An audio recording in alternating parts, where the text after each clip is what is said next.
maybe I can work on those other 2 maps of yours today. And we're live. Cool, if you want to, you could do that. That'd be great. Alright, let me get the chat up. So, pop this out, get this going. I'm going to put some links in the Discord real quick. And I kind of just want to go straight into the balance check. Did you put this guy in yet? What? I did not. You did not? I did not. Oh no. Okay. Let's do that real quick before we get started. Is that in RPG Maker chat? No. Natural Explorers. The Natural Explorers tab? Yeah. Okay. Okay, I'm gonna open original, save this image as. This guy is great. Okay, F.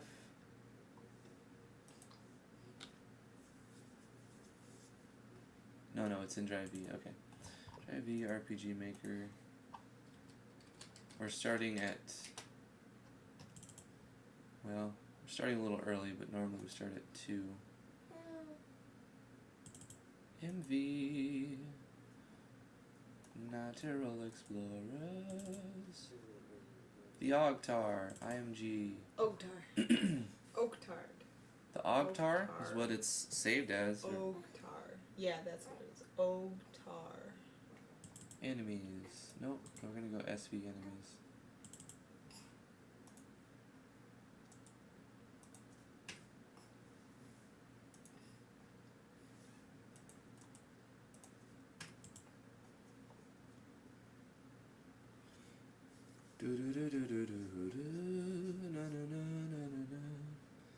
That was strange, it didn't show my other ones.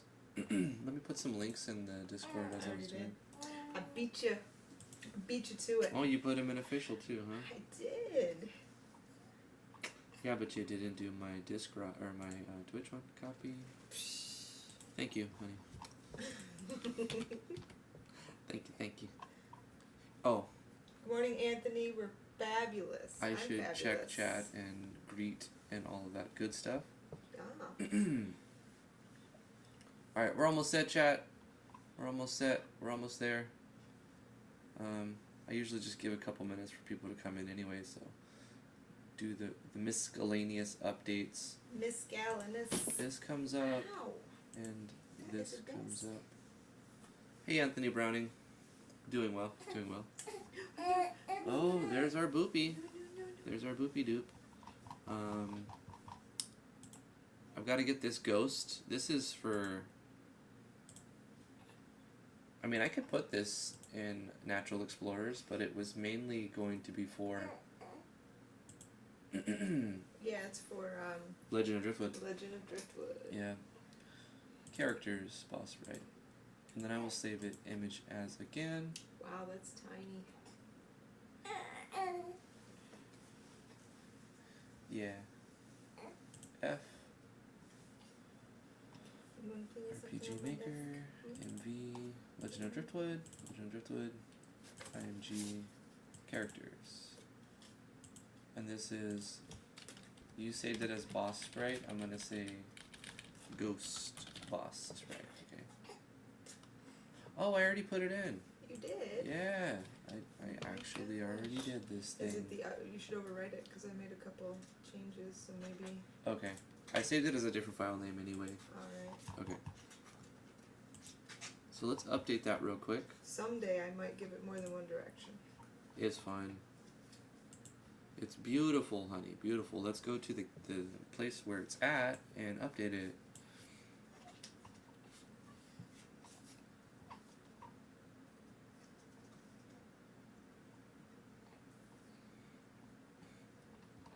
Where is the cave?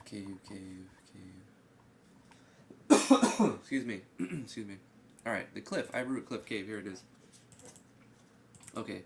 This image is now no longer this default monster, but it is a custom created ghost boss sprite. Hey! Fantastic. Fantastic. Okay, cool. And we will try to run. I did some crazy changes. Hello everybody, I'm Drifty from Driftwood Gaming. Thank you for coming to the live stream. We're supposed to get started in 9 minutes from now, but we'll get started now. I I'm joined with my baby Lily and my lovely wife T. They'll be in and out. If baby gets fussy, baby will be taken into the other room, etc., etc. So hopefully you guys are okay with the things I have to do to still live stream and everything. Changes that I did off camera in between yesterday and today. Just a few things. I got somebody letting me know that I used the wrong form of the word pail, which I did. Apparently Arturus thought that Tiana was a bucket of water instead of just kind of off-colored. So we updated the typo. That's just a typo. Did a few more formatting adjustments, and the big changes I've done to the balance of the game, as I'm constantly working with this. I've adjusted the enemy levels plugin so that the growth rate of the enemies are quite a bit less. It's so that we can encourage more time leveling your characters, but you don't have to do that. But if you were to do that before, it would make all the enemies just significantly harder, and it wouldn't actually, grinding wouldn't make the battles any easier for you. So I've eliminated that. Grinding now will definitely make the battles easier for you. They'll be harder at the start, and then as you level up your characters, the enemies also get stronger, but comparatively so. Comparatively, they get less strong as the party. To compensate for that, I had to add extra attack and magic attack to the enemies because they felt too weak. But I've also adjusted the max HP and reduced the max HP of all the enemies so that they hit a little bit harder, but they die a little bit faster, and they don't grow as fast as the party. So I really need to go through, and I also changed the type of the way that the enemy levels plugin interprets the level.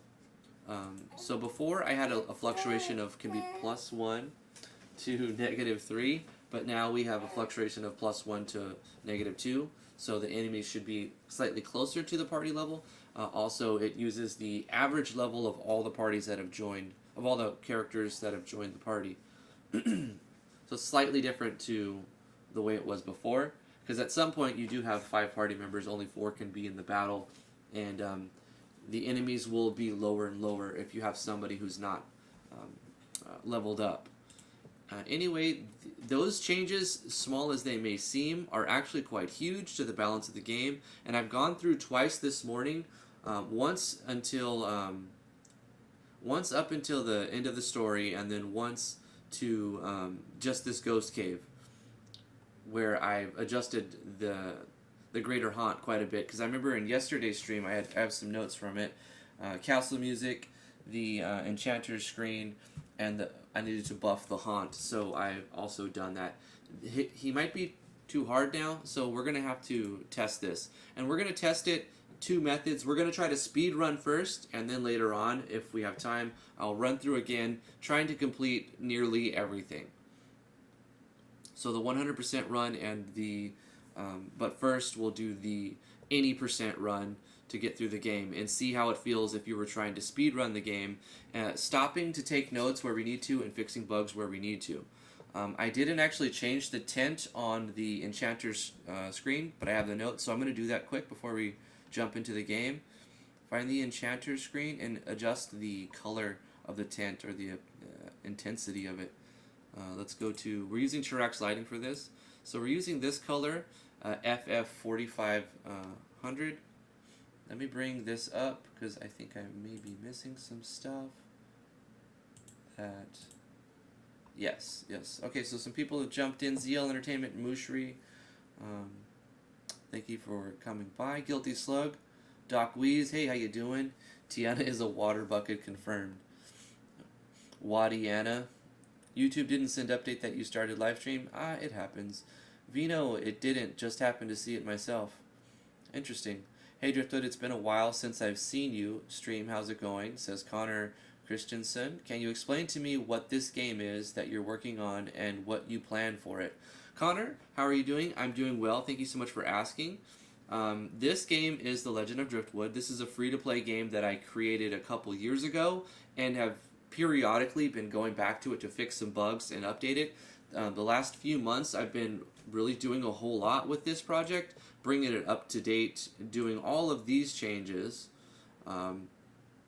I've already gone over a lot of these things, so I'm not going to really say what I've changed in the past few months, but a lot of things like changing the sprites, stretching them all out, adding additional characters, and giving the player access to content that got kind of like closed off because it wasn't fully complete, so I'm trying to complete some of the things that I didn't quite finish and put those into the game.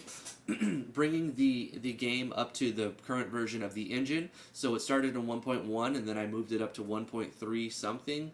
And then I left it there for a very long time. In fact, if you look on my website, it still is the 1.3 something version or 1.2 something version. It's an older version. So I'm bringing it up with this a massive amount. I'm going to do, instead of little patches, big updates to it. I think it works better that way if I do like, I'll say monthly or 2 or 3 monthly, monthly or every 2 or 3 months do a bigger update instead of patching it weekly or whatever. I think that would be smarter to do. But I'll keep this game up to date as much as I can, as it'll always be free to play, and I'll be pushing updates to the website as the game gets updated monthly. That way, it'll still be a fun game later down the line, and if new stuff comes out. Eventually, I'll probably leave it in final version, but it's not final version yet. It's far from it, and this is my way to give back to the community because a lot of you may not know that I was diagnosed with cancer a while ago and needed help with traveling and funds, and the community came together and really helped me out a whole lot. So I'm going to keep this game up to date and do what I can for the RPG Maker community, and I'll be live streaming when I can to help you guys with questions you have about the engine. If I know how to help you, I'll help you. If not, I'll send you to the people or person who may be able to help you. And yeah, so feel free to stop by. The new schedule that I'll be using is 2 to 4 Eastern Standard Time. It's about to be 2 right in a couple minutes. So this time and then 2 hours from now. I don't know what time it is for you, but this is 2 to 4 Eastern Standard Time, Monday through Friday. A couple days I will be off on August 11th, 12th, and the 13th because I'll be in New York City for cancer treatment. But besides when I have to go to the doctors and baby stuff, I'll be live streaming for you guys.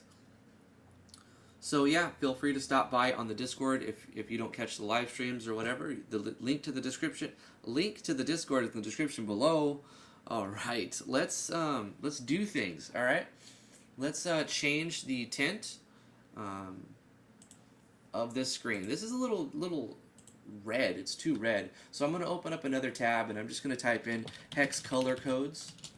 I'm also not putting any music in the background. This is so you can put whatever music that you would like to listen to. In fact, if you're listening to I would like to know what you're actually listening to. If you could put that in the chat, or if you're watching it not live later on, let me know in the comments what you're listening to. I think it's better to let you guys pick what you want to listen to. You can have another tab open and have an instrumental music playing in the background or something, and then you can adjust the volume so it'll always work for you that way. Yeah, because not everybody likes the same type of music, and I don't want to, I want to minimize the copyright claims as well, so it's another reason I'm not putting music in my live streams anymore. So this was a very, very dark red, so I'm just going to go to HTML color codes chart and pick a slightly less red color, more of like a purplish red color, and over here, that looks like it will work. And I'm going to take this color, copy this, and go in here and change this to this. Alright, so that will be more of a purple color. And that's not a gray tint, this is a purple tint. I will also, I'll take this event, which is just a color setter using Tirax lighting plugin, because I made a new map yesterday, which I need to update by allowing there to be Tirax lighting here. So I have to paste this here, and this won't be purple. I'll actually set this to maybe a gray tint. So let's find a gray tint. I use this in a lot of my other. I think this would be a perfect, like a sky blue tint. So I'll take this plugin command for the sky blue and put this in here for the old watchtower.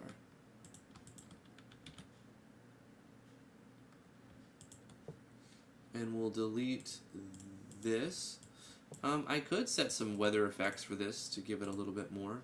Let's give a very, very light snow that just happens immediately.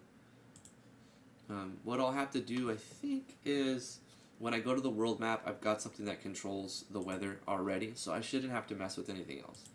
So when you come here, there should be some snow happening over here. You've got clear skies and snow, but so what? It's gonna be it's gonna be what it is. All right, that's up to date. These balancing changes that I put in for lower HP, higher attack, but also lower growth rate. I'll show you guys the plugin I'm using for that. It is Yanfly's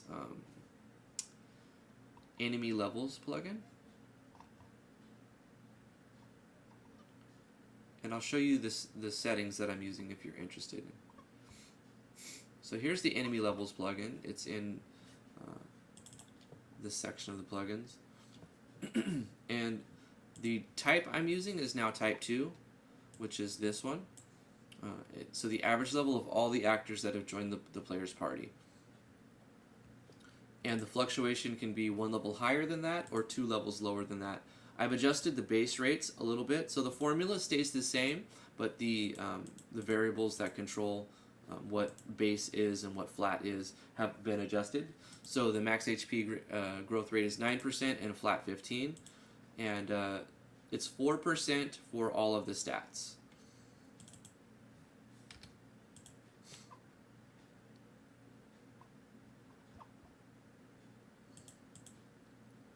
Actually, we'll keep the experience 5%. And I've made the gold 10%.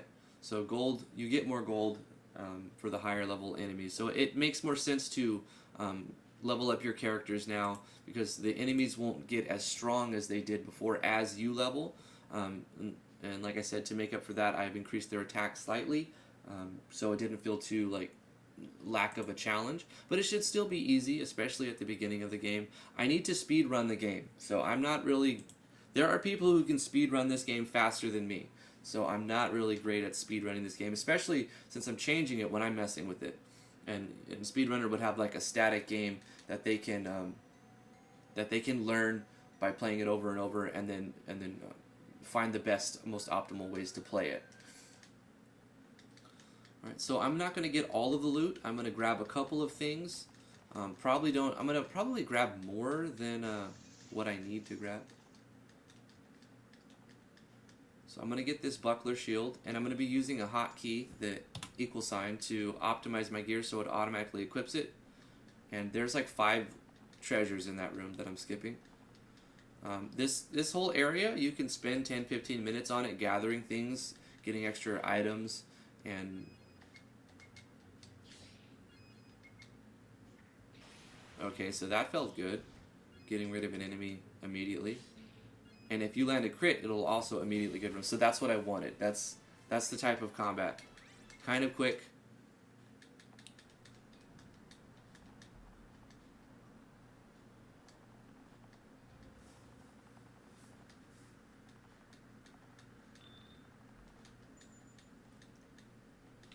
Alright, so I'm going to get this treasure right here.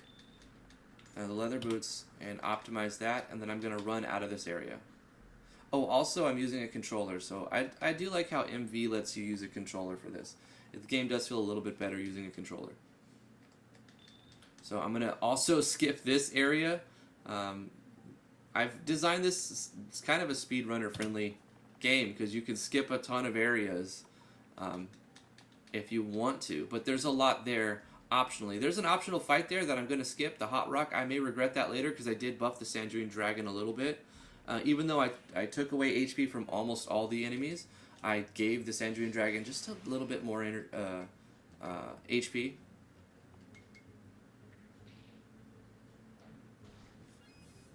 The original Transformers movie soundtrack? Yeah.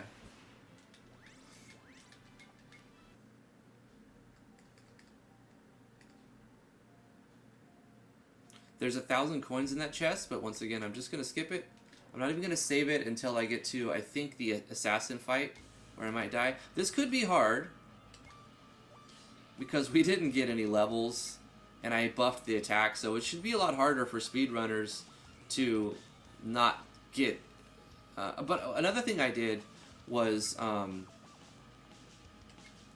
cut myself off. What did I do? I did something else.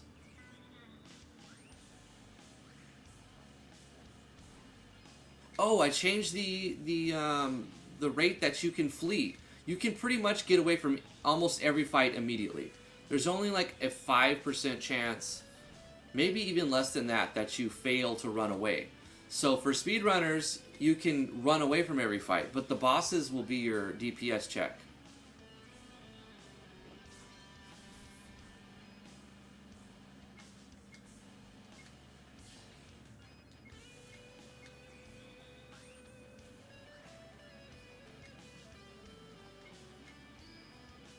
There's new skills for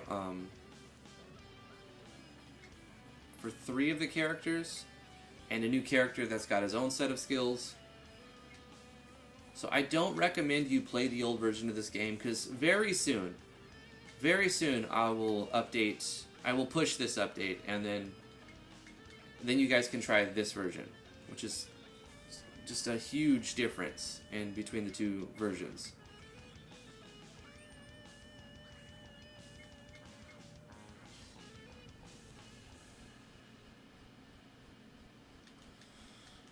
That felt better. See, it didn't take so long. It's not like a huge meat bag that took forever to kill. But he also did lots of hard hits that could have killed the party. So it felt more engaging and it was quicker. So I feel like that's better. Legend of Driftwood Escape Speedrun. I'm technically trying to speedrun my game right now, to see how it feels if you were trying to rush through the content as fast as possible. There's a lot of stuff you can gather here, but I'm basically just going to equip this Ancient Skull with the auto-equip button, and then just move on to the next scene. So as soon as he starts moving, I was holding left, and then auto-equip. So that's an item that is given to the player to stop instant death move from the necromancers that you may fight in this area.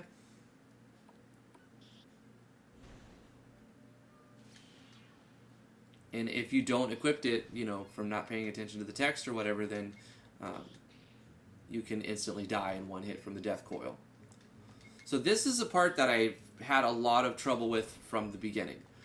It felt grindy, it felt too long, the battles took forever. I'm still not 100% happy with it. My latest change has been to reduce the HP of the Oryx and the Knights so that this feels less grindy, and reduce it from 15 fights that you have to do down to 5 fights. So you only have to do 5 fights before you can fight the boss here. There are like 10 or 15 enemies still. If you want to go around kill them all, you can. There's a couple of things you can get. I'm going to just kind of speed run through it and do the minimum of 5 fights.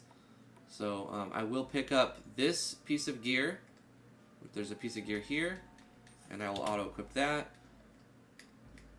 The gear also has random stats on them. I mean, the stats are predetermined, but the amount of stats that you can get, I feel like I should walk behind that. I don't like how this is blocked off. Okay, I know I'm like speedrunning, but I'm not timing myself. I want to do something really quick on this map. I will stop from time to time to update things. So what I'm going to do here is go to regions and look at which numbers I use for Yanblai's region restriction. I want to be able to walk behind these pillars. If I do it like this with region restriction, the player will walk on top of the pillars, won't it? Yes. So why don't I instead... Oh wait, I know what's happening. I know what's happening. I need to put this priority as above characters. This is an event. The pillars are set up right in the tile set. But I need to make these specific ones right here set to be above, so that you can walk behind these pillars. Does this happen anywhere else? Just right there? Let me check this other one. Does this happen right here? Yeah, let's do this. I already set these ones to be above. So I fixed these ones. And then what about here? Does this happen in here at all? No, it does not. Okay, cool. So I accidentally walked up here and I didn't need to, but that caused me to find a little bug I wanted to fix anyway. So that works out fine. I might as well kill... Wait, this will be a necro fight right here. This is almost a... You can avoid it like that, but it won't matter. I'm going to cast a shell because this will give me... The last episode I changed protection to shell from adding a buff to changing it so that it actually adds a state. Because that'll stack with the buff. So he becomes more tanky. So Arturus doesn't do the most damage. He's good against like a big party because he hits everybody with that move. But technically, he's not that great versus one-on-one. But he's super tanky and near unkillable. Nil unkillable. So let's go ahead and auto-equip those.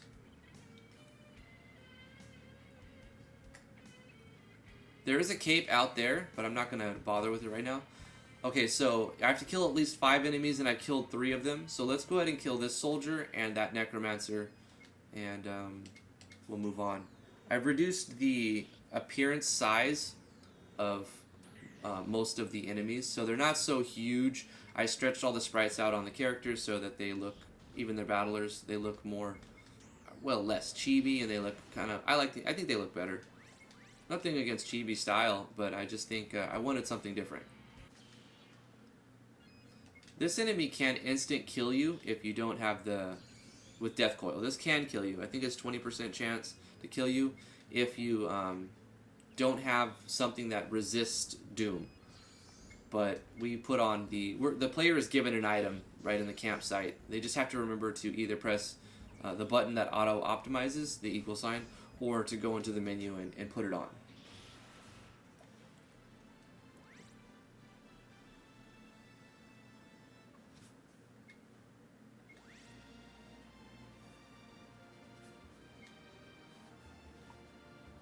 The label on Arturus Tint should be disabled first, then re-enable it after Fade and Screen event. Oh, right. How do you, besides making a new event page, Epic Mighty Hina Cloud, I see what you're saying. Besides making a new event page where there isn't that comment saying event label, :space name, is there a way, is there a plugin command? I haven't checked in a while to just disable the event mini label without making a new page, or do you just have to do it through the event? Just testing your knowledge real quick, because it might help me save a second. I will save here because this guy, if you're bleeding and he hits you with an assassinate, he can instantly kill you.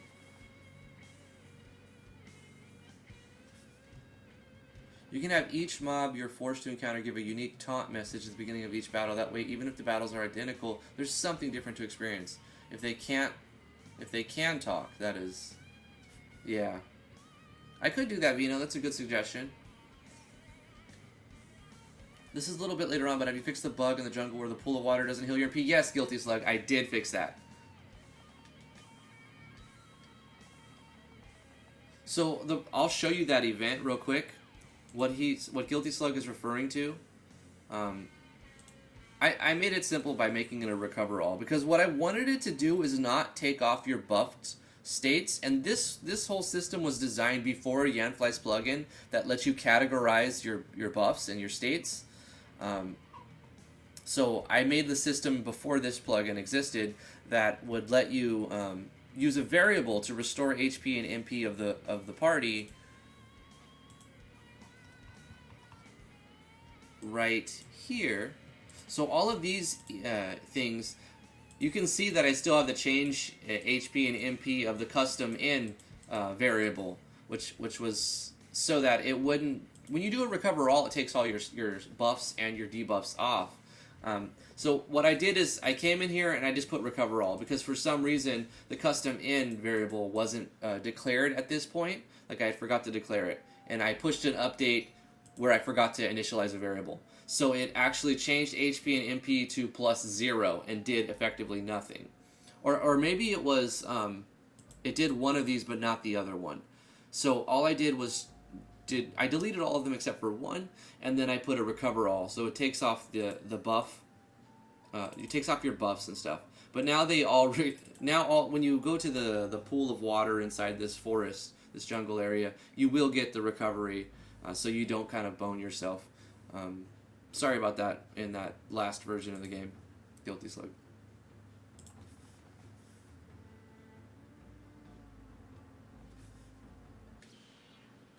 Well, I have one new party using all attack, but there's small chance enemy instant kills.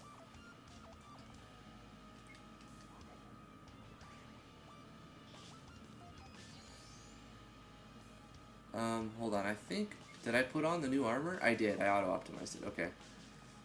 So I'm gonna keep a protection on for this fight.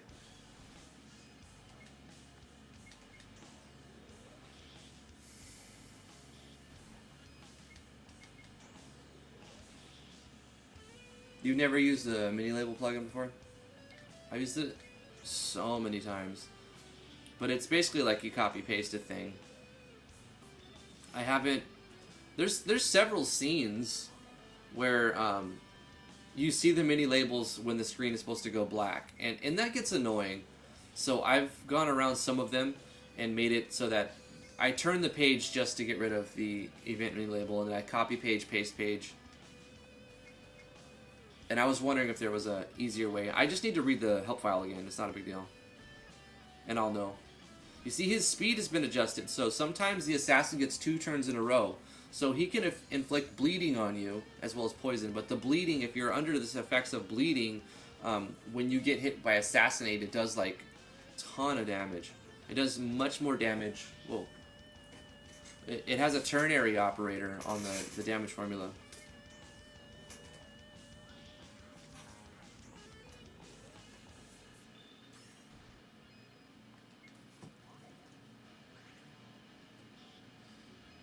Any chance RPG Maker has any code I could use for Unity?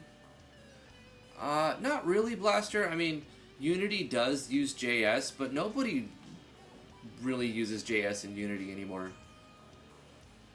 If you want to use Unity... Oh, we got assassinated. You see what I was saying?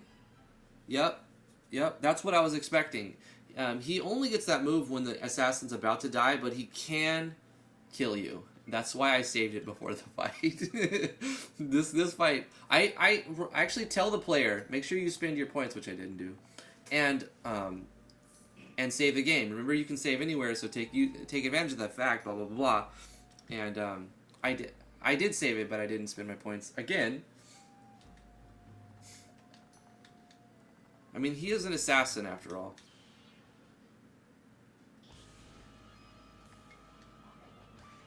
Keep in mind, I'm speedrunning this, not getting any levels, not getting all the gear that's available. Like, so the fact that he killed me is a good thing. Like, I think you should have the risk of dying if you skip all the content.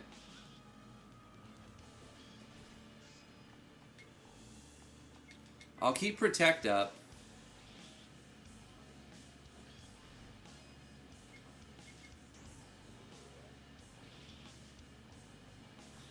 In fact, I need to change Protect. What I would like to do is make Protect last 10 turns, not 5 to 10 turns. So let's go to the states. Because there's no way for, besides eating like blueberries, for Arturus and some of the characters to get their MP back. Now, a lot of characters do have MP restoring abilities, but not all of them do. So let's go to the Protect state that I made, Protection, and make it a set. Let's just give it 15. 15 rounds, like a solid 15 rounds. So these are buffs that last a long time. Like even in Final Fantasy games, the Protected Shell usually lasts quite a while.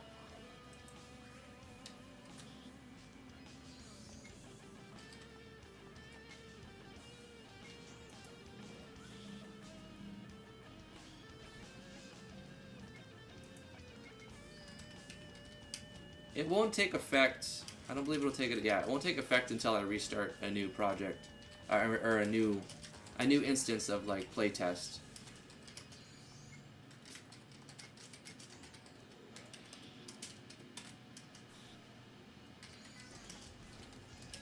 If you're trying to, I think we talked about this yesterday, didn't we, Blaster? You want to take apart the MV engine and rebuild like an RPG in Unity. Unity's awesome, but you probably want to, if you're going to make a game like very, very close to an RPG Maker game, getting wrecked by that assassinate. Was I bleeding that time? Let me actually award my points. Enhance my stats. I don't have... So this is a DPS check. I don't know if you're going to be able to get past the assassin if you don't do some work on your character. Get good, scrub. Get good, scrub, basically. What else could I do? I could use items that let me regen, but it's basically...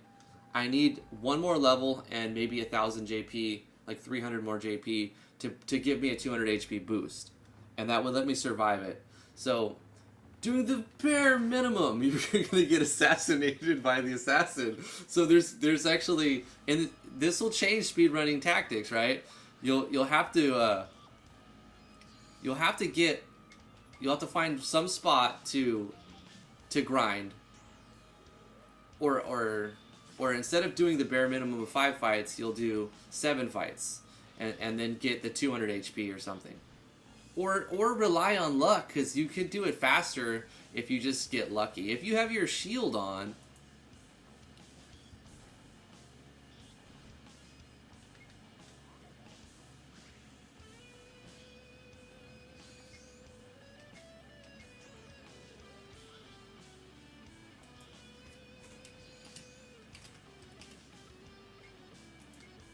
sorry about that yesterday, Blaster, if I didn't answer you quick enough.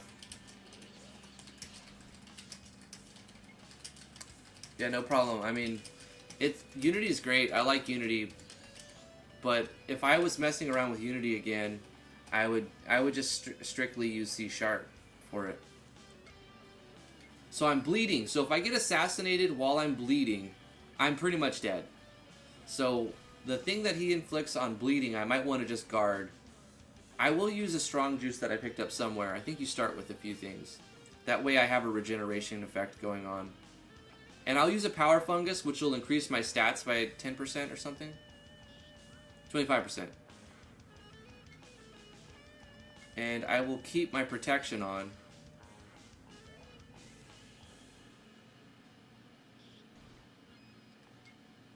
And this buff will keep those going. Okay. Let's see if we can get him this time. Using a power fungus will definitely help. Oh, he got an attack bonus. That's not good. That's not good at all.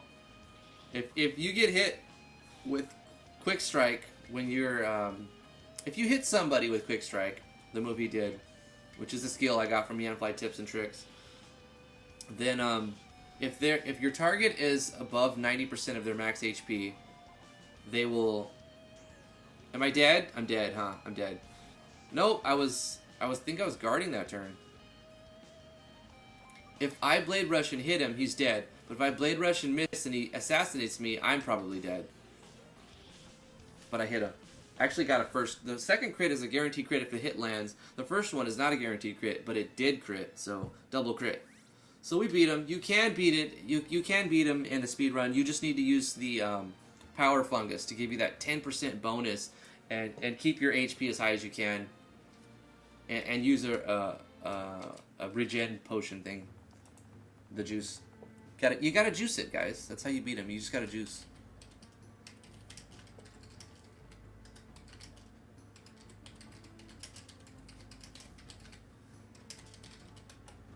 Alan DM, hi Driftwood. I'm new at RPG Maker MV, and your videos helped me a lot in familiarizing the engine and using some plugins correctly. Awesome! I'm glad I was helpful to you, Alan. Thanks for stopping by the live stream and saying that. I appreciate the kind words and stuff. Okay, so we saved the castle. All of the other guys that we didn't kill, they go away. They gone.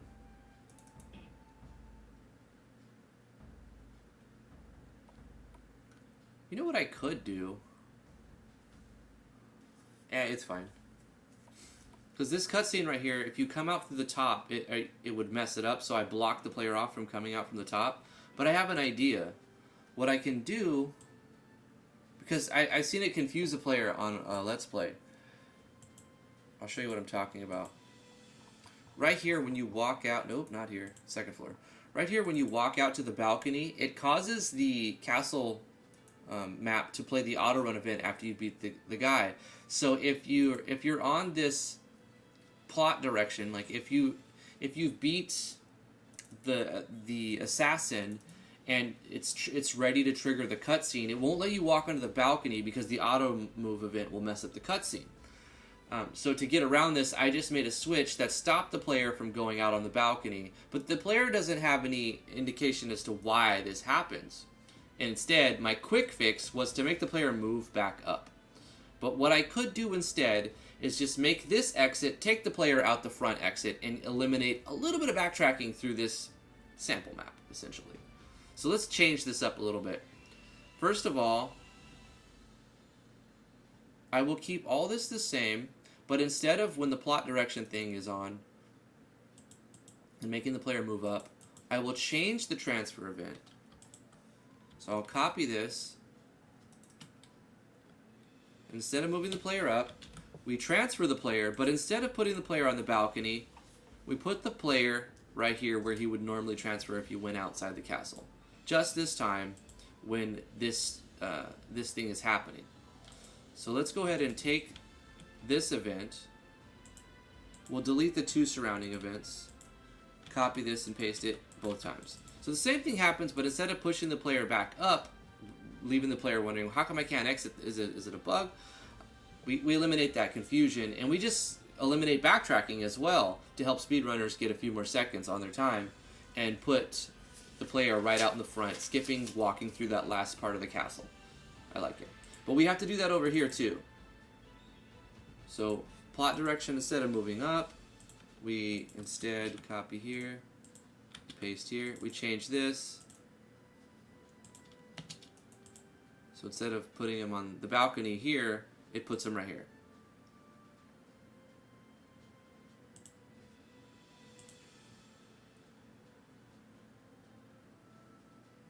Another thing, we're walking out, so we're going to fade to white.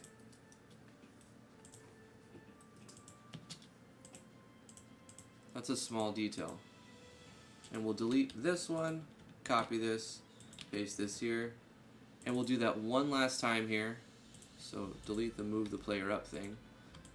Copy this, go here, paste this. Actually,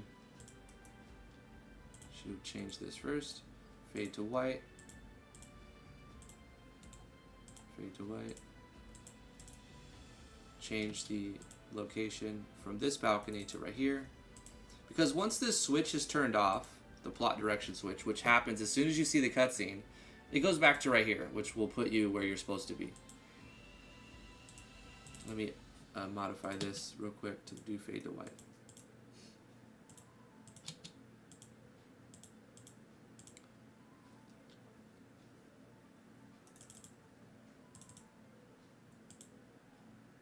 Actually, I can delete these two sides, copy this, paste this to also make those fade white real quick. Okay, small little fix, but it'll work well. Did I miss anything?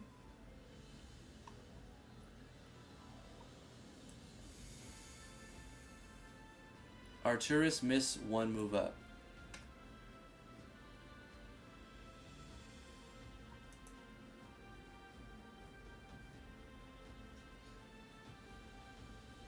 Can I ask how much % does the stats get from one buff?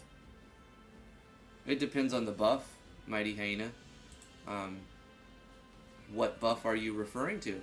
If you're asking about the Protect State that I keep putting on, it is a 50% defense bonus.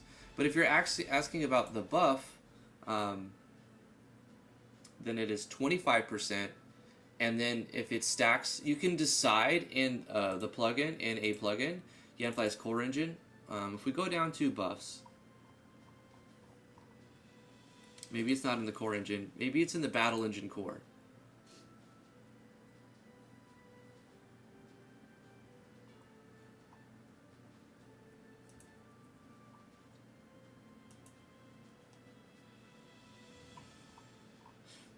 My understanding is it goes 25%, 50%, 75%, 200%. It just increments 25% as many times as you allow it to stack the add buff thing that's built in.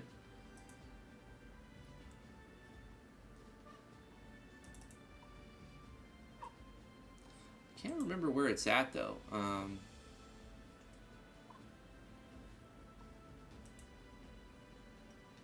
Is it in buff states core? Probably in buff states core, right? Okay, let's look for it here. Buff settings. Okay, so the default limit on the number of times you can stack a buff is 2.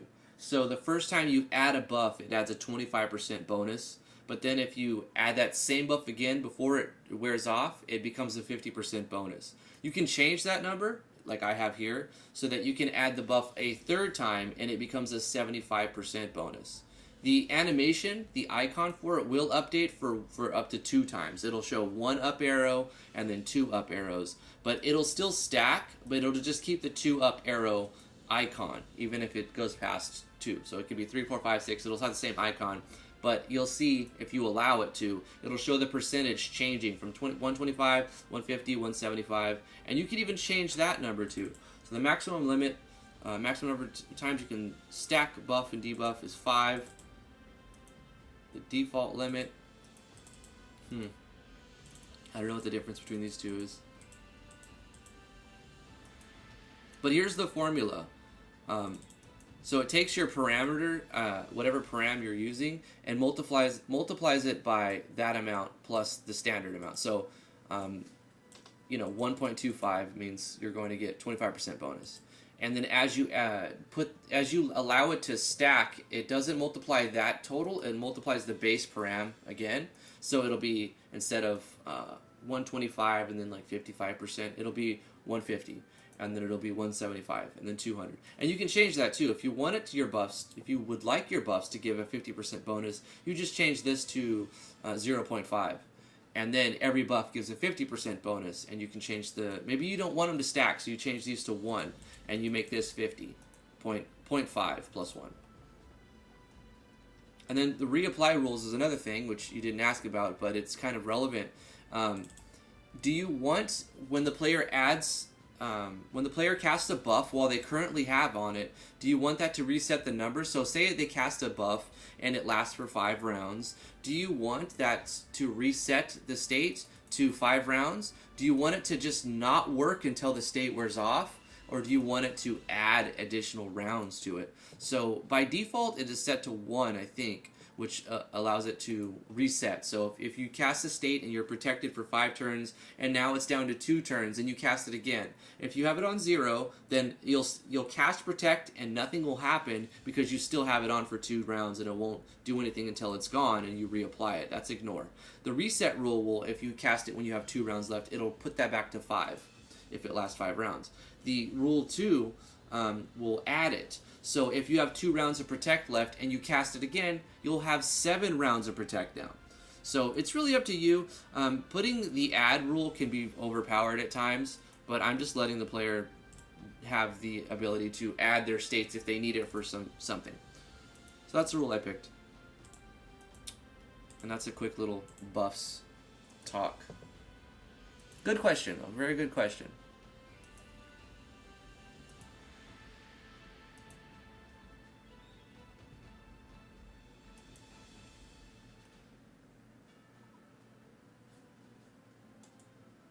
Just catching up on the chat real quick. Have you ever found a good way to show text for miss and dodge separately? Every dodge shows up a miss. Doc Weeze, I wish that was part of the engine. There's no easy way to do it. You can do it. Another thing is I wish dual wielding was more intuitive and there were more like built-in rules for dual wielding and like letting you attack twice with 2 different swords and alternating like you do in a lot of, like, say Final Fantasy VI, when you have 2 weapons, you see them swing with one on one hand, swing with the other on the other hand, and it's really cool. I wish that it was more like that in the MV engine, but dual wielding, as well as the evade system, is very lackluster.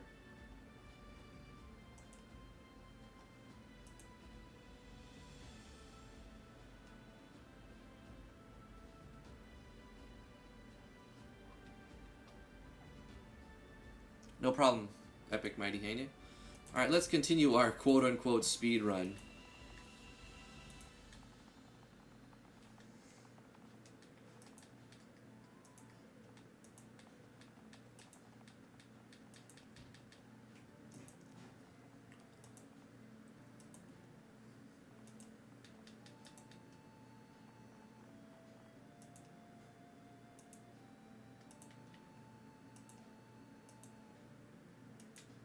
So there's a lot of loot I can go around and pick up. But I typically won't need it. I'm testing this. Okay, so it puts me on the balcony. I am going to grab this, though. The cloak.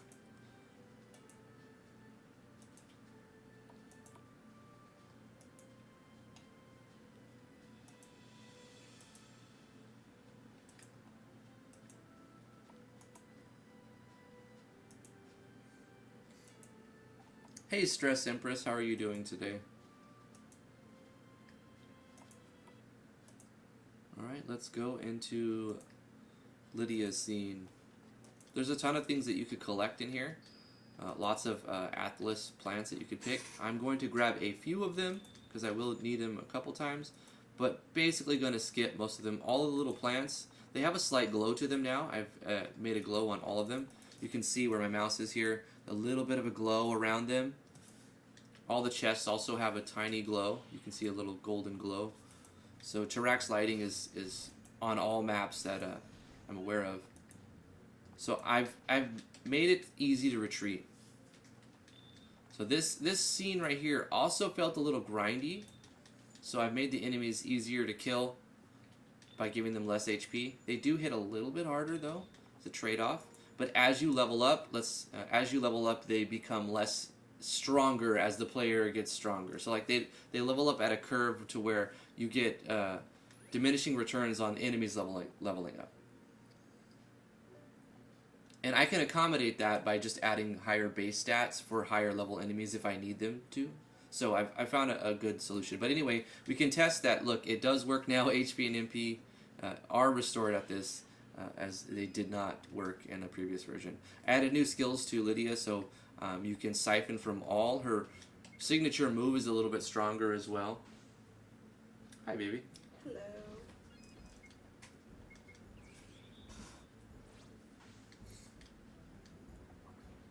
So, Lydia starts with an armor. I think I actually put this in the last version. That stops you from becoming paralyzed. So she's immune to poison and paralyze.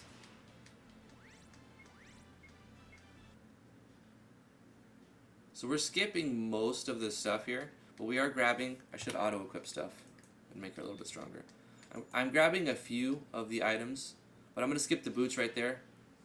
This guy has been a little bit, reduced his HP. Most of the bosses gained a little HP, and almost all of the enemies have been reduced HP.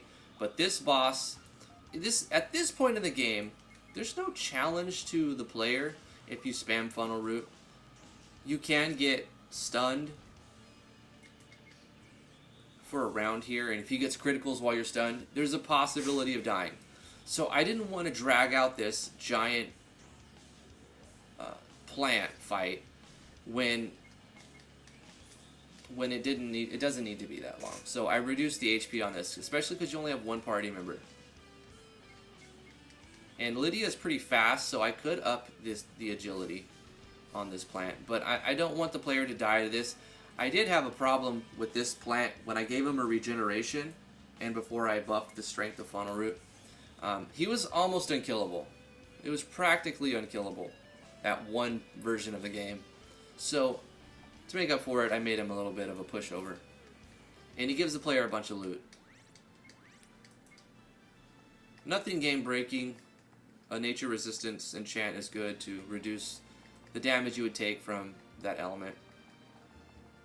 But good stuff, because she's gonna, Lydia she has a mix ability, so she consumes items to cast powerful skills, but she will quickly run out of those items. So I'm just going to grab a few things.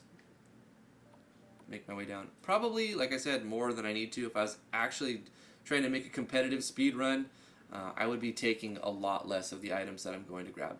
I'm going to go in, grab the cutscene, and walk back out. Oh, wait, no, I do need to test we changed the tint on the Enchanter's area from a really, really crazy red, dark crimson to some lighter purple color. So I want to see if that purple color looks okay. So even though we're doing a quote-unquote speed run, I'm going to go up to check this light. If I don't like it, I'll change it again. Okay, so one thing is I didn't do a full restore right here because I don't think they would rest immediately. So they're sitting there talking, they didn't actually get a rest. So in the storyline, they didn't take a full night rest, so I didn't fully recover them. But the player can go here and get a rest if they want to.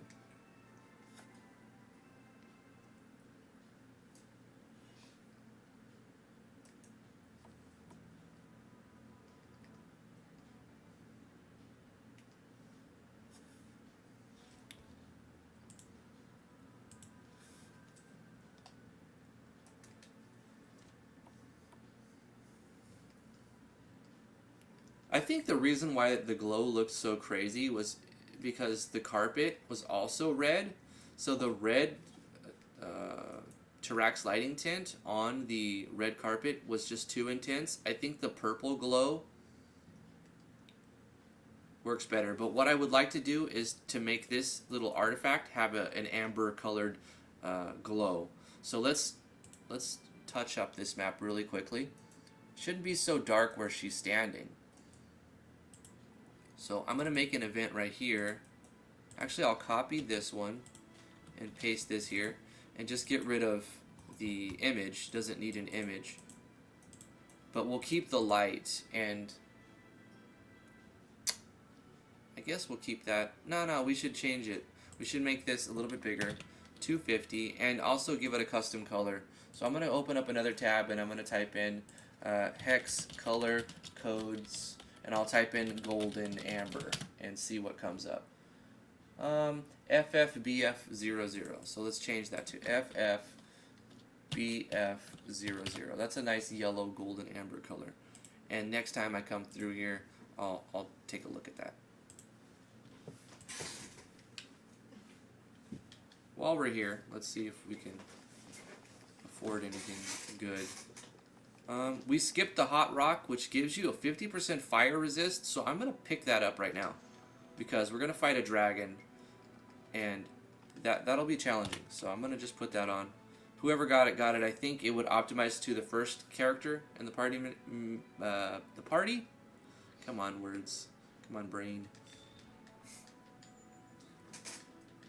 So whoever's in the first order will get it. Lydia's is currently first. She's leading the party, so she probably is wearing the hot rock, which is fine. I can move it around before the dragon fight. I'm going to do a safety save right here. I'm just going to overwrite file 8. I don't think there's anything too challenging here. Let me make sure that I've got chat open. I don't like to... MF Will Black, how you doing?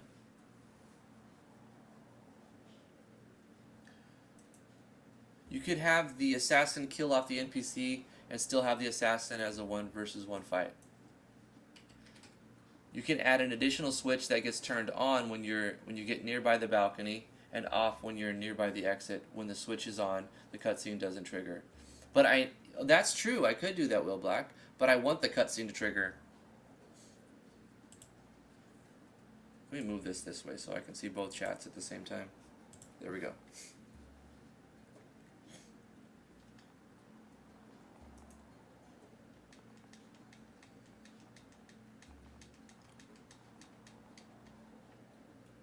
Let's grab this helmet and optimize. I just noticed, actually I noticed it earlier today, that Arcturus still has a couple of pixels of, you know, I've modified all the sprites so they've been stretched out, but when Arcturus is facing up, he has a few extra pixels above his head, so I need to look at that sprite again. I'm just actually going to retreat.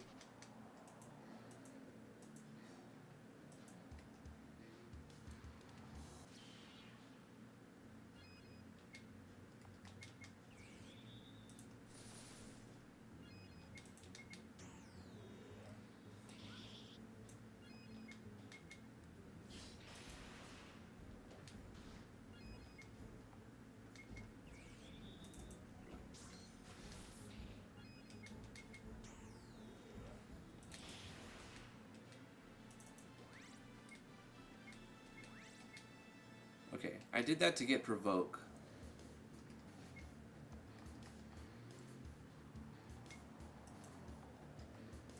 What was I gonna do? Something. Oh yeah, I want to save it. After right before the boss fight. We're going to run. I adjusted this fight quite a bit, so this fight might be completely out of balance. I'm gonna retreat from this. This fight might be way out of whack, so I'm going to save it before the fight. We'll see what happens. Cue the cutscene, we found the cure, and we're being attacked by this ghost. It does attack us, but we can retreat from it the first time. So you don't have to fight this thing. And this is a sprite that T made. Here it is, honey. Ah, it's coming after us. Watch, it doesn't have any frames of animation. It just moves up and down. It's perfect. You don't need it to be any different.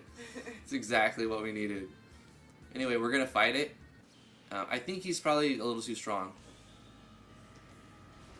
Ooh, okay. Started off with somebody falling down. So let's pick up Driftwood. And let's do a shell on Arcturus. If you weren't speedrunning, you'd have the next level of provoke, I would imagine. That shell probably stopped him from dying. Okay. Let's do a Aethelus tonic. This will heal us up. It consumes the tonic and the Aethelus plant.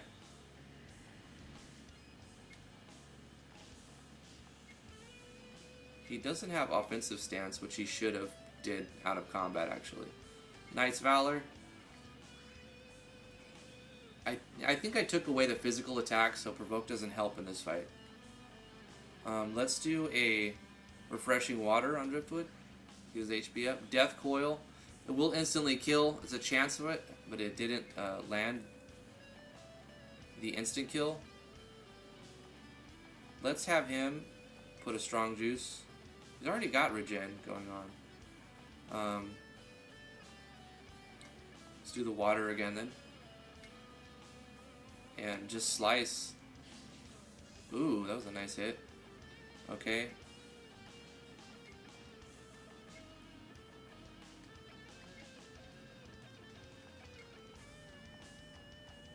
Oh, let's do a power fungus. Yeah, there we go. He'll hit harder and take less damage because it'll raise his magic defense. I want this fight to be hard. It's gotta be a little challenging because it's skippable. You totally don't have to do it. In the storyline, she says, run. It gives good rewards, and this fight has generally always been a pushover.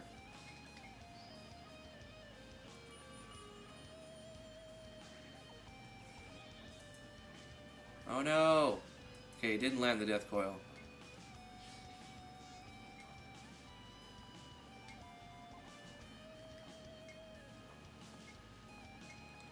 This is the fight that you want to actually... If you're doing a speed run any percent, you would just run away. You would just skip this completely. If you're doing a 100% run, then you'll have to beat him. You'll probably spend a lot longer.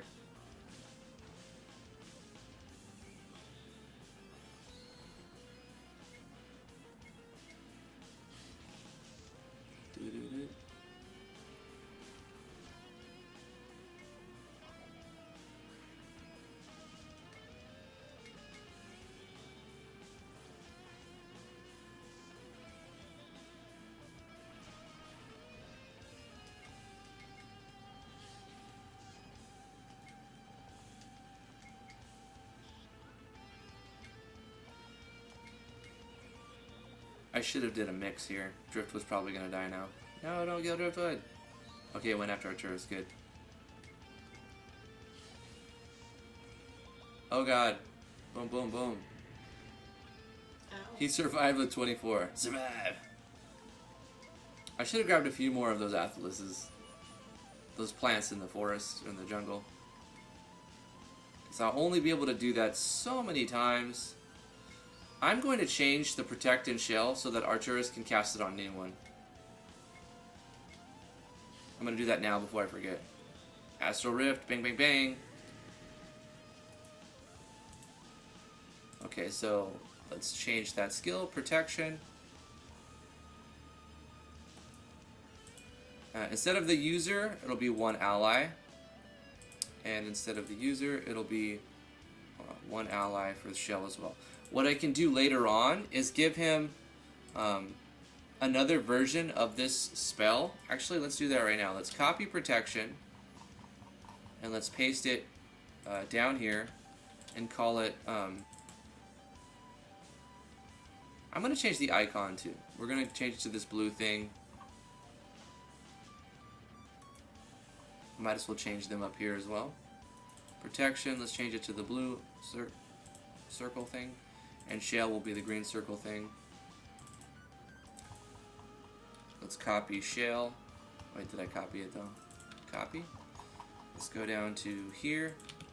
And this will be protection, I guess, 2. And shell 2. And the difference will be all allies. So protection 2 is all allies, shell 2 is all allies. The MP cost will go up to 50. By then, and the only difference is it's, you know, it's giving it to, that's a simple way to extend your work. So let's go to that class of the Knight and make a level 28 skill and call it, or not call it, but assign it to be the new one, protection 2. And we'll make a level 30 skill for shell 2.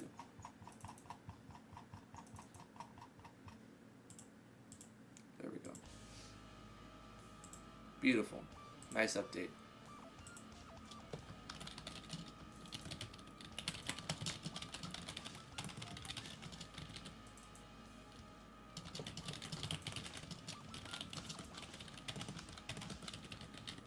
It's good to keep a changelog.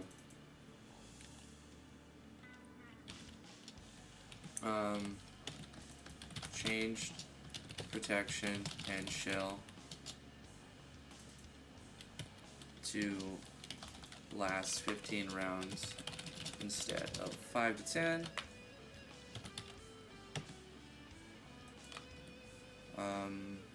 What else did I do? There was another thing. Oh, adjusted lighting and enchantment shop. I'm sure we did other things, but I forget because I forget to put it in the log. I'm much better when I'm not live streaming for as like writing my updates. 1063, how you doing? Thanks for coming to the live stream. Do your armors have effects, or are they just for defense?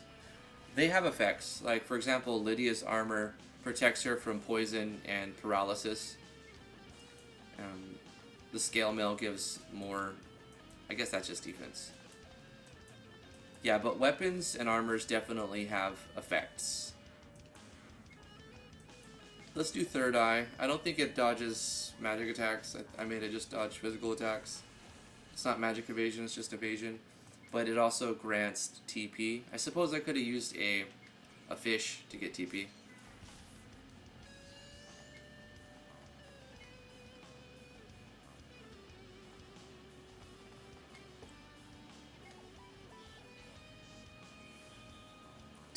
Take care, Damian.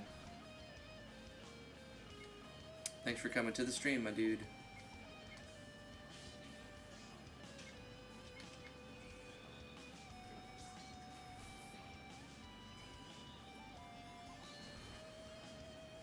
No. I was kind of looking away. I think that's what happens.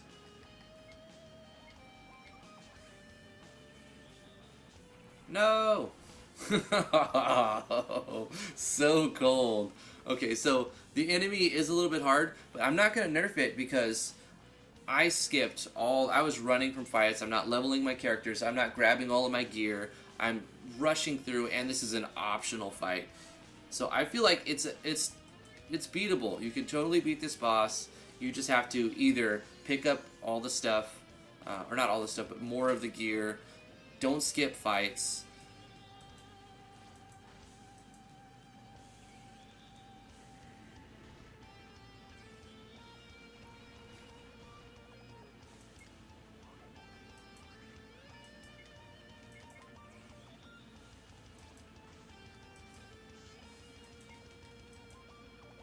Killing Arcturus is going to be hard for any creature.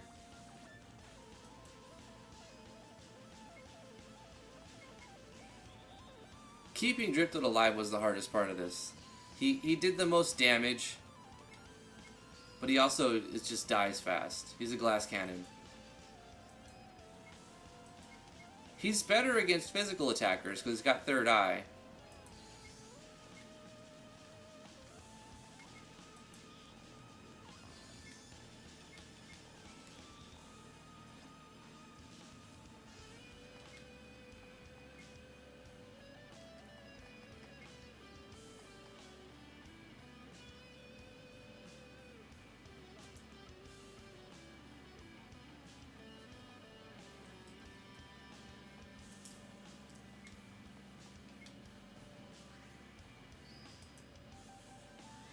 Oh no.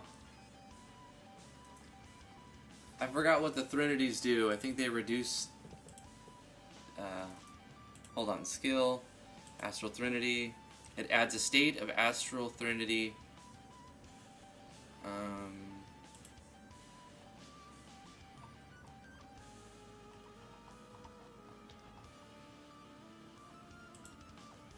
Element boost. Okay. So what this is going to mean, all of his astral... this was before Yanfly's Element Core came out, actually. I was using a Mog Hunter, I think, plugin. And it's the same thing as Element Multiply. So all of his astral damaging spells are now 50% stronger for 5 turns. So if he does, like... what is it called? Planar Explosion is astral damage.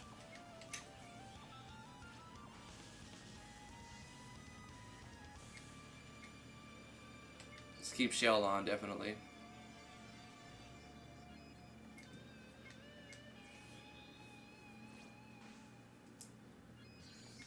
I might want to take off the regeneration, the shield regen that this thing has got. It makes it super tough to beat him. Because I upped his stats, which means he's taking less damage. So let's look at this enemy again, this Greater Haunt.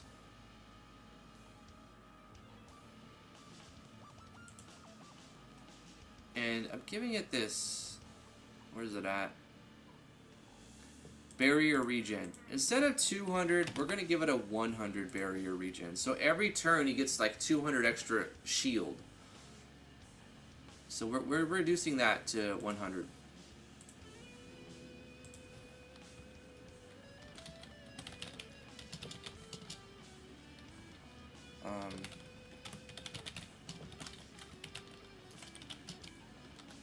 Magic attack.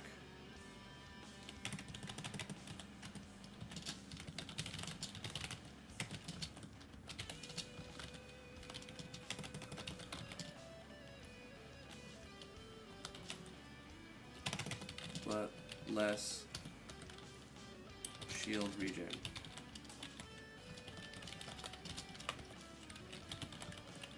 Okay. So he hits harder, but his regen, his barrier regen is going down to balance. Okay.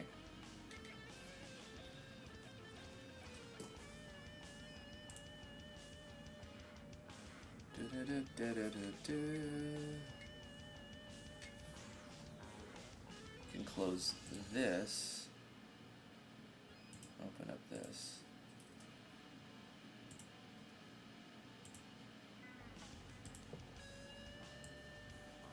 There we go. Now I can see both. Shiny blue dragon has followed. I need to hit accept for it to show. There we go. I have to make sure that staying up on things. Let's keep shell on. We're out of MP with Arcturus, so that's a problem.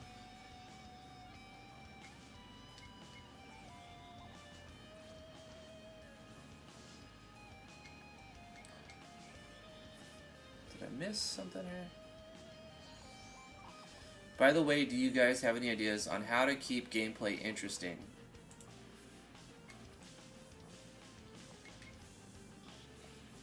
Most of my game takes place in the same places, so there's not going to be too many different areas, at least in general. Stress Empress goes on to say, it's basically a pair of siblings growing up in a tribe that just lost a very brutal war not too long ago. There's a heavy focus on story and characters, too. ZL says a day-night cycle come in handy. No text dumps. Yeah, eliminate text dumps. Show your story by cutscenes instead of writing it out like a book. Unless it's a visual novel. In that case, go right ahead. Are you guys able to hear that? T goes on to say that you want to show instead of tell, basically. And unless you're making a visual novel, which is fine, just if that's what it is, say that's what it is.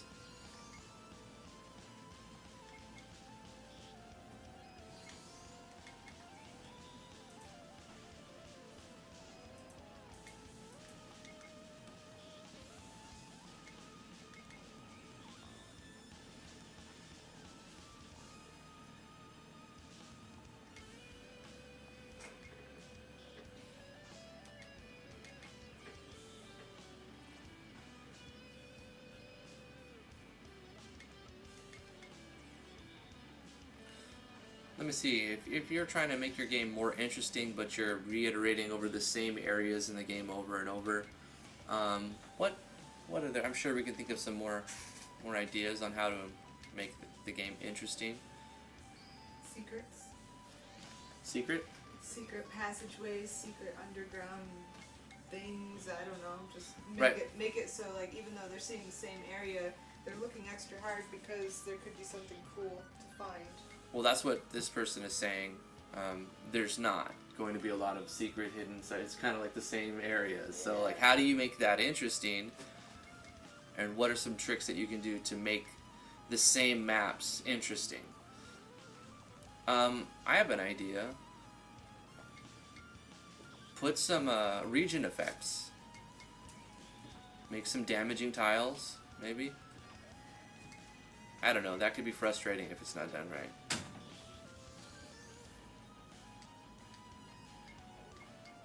If it's really based on the story, then definitely have some moments where the character's reflecting and focus on the writing. If that's what it is, if it's a story, focus on the writing. Try to avoid huge text dumps. However, if your setting is small, says Will Black, it's better to focus on what makes the area special. Include local lore instead of just world lore. Have the townsfolk change what they say as the story progresses. That's a great tip, yeah. Have different pages so the same NPCs don't always say the same thing. They can they can pool, or depending on where you are in the storyline, they say different things. That's a really good tip. And have visually interesting maps is going to be really... Having visually interesting maps is going to be really important, says MF Will Black, and I agree. I agree with that. Maps are important, and I hate map making. It's the bane of my game development. I'm okay with writing. I'm okay with balancing.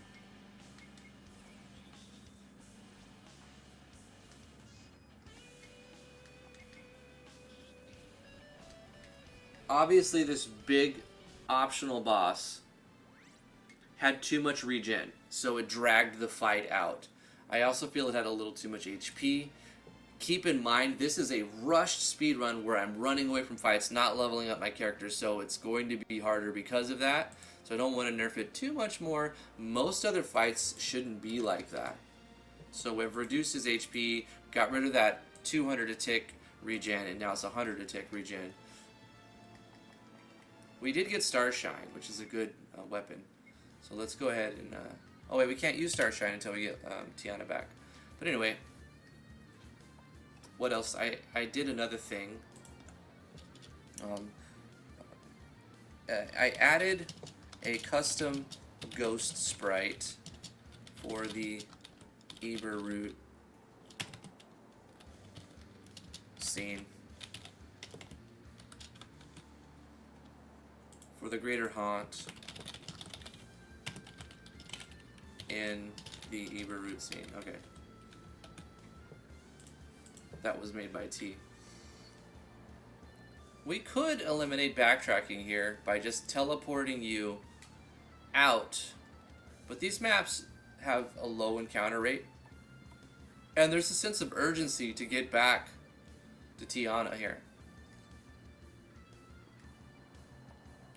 And you can run away too. So I'm not really stressed about just taking you off into the world map or something.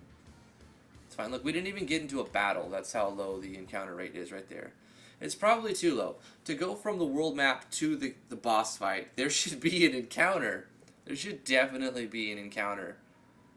Now, most of the time there will be, but that was a showcase of how hard it is to get your step encounters right.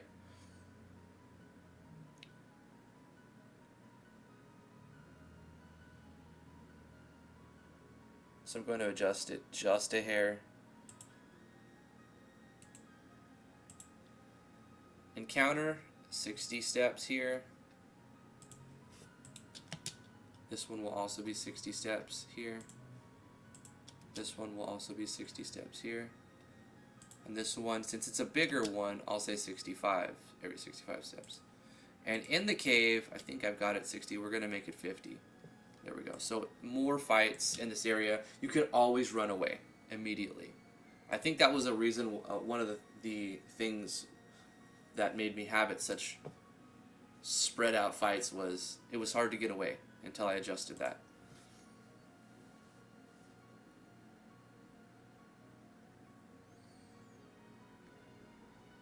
MF Will Black goes on to respond to our tips, and he says, vary the gameplay, maybe have investigations and minigames, and focus a lot on making your combat interesting and dynamic. Yeah, if you have a combat battle system, put some strategy behind it. Maybe have a creature or mini creatures that do this. This is a good tactic. Make two skills. One skill inflicts a state, and the second skill does small damage if the target does not have that state on them, but large damage if the target does have the state on them. Then you can make an item that removes that state, or a skill, or both, that items or skills or both that remove the state that we're referring to. So you can, for example, with the bleeding and assassinate combo that I use with the assassin, if the target is bleeding, then the assassinate can just one-shot you even at full HP, depending on if you're guarding or if you have any shield, and your basics, your bear stats, and how many levels you've put into the character, like what level the character is.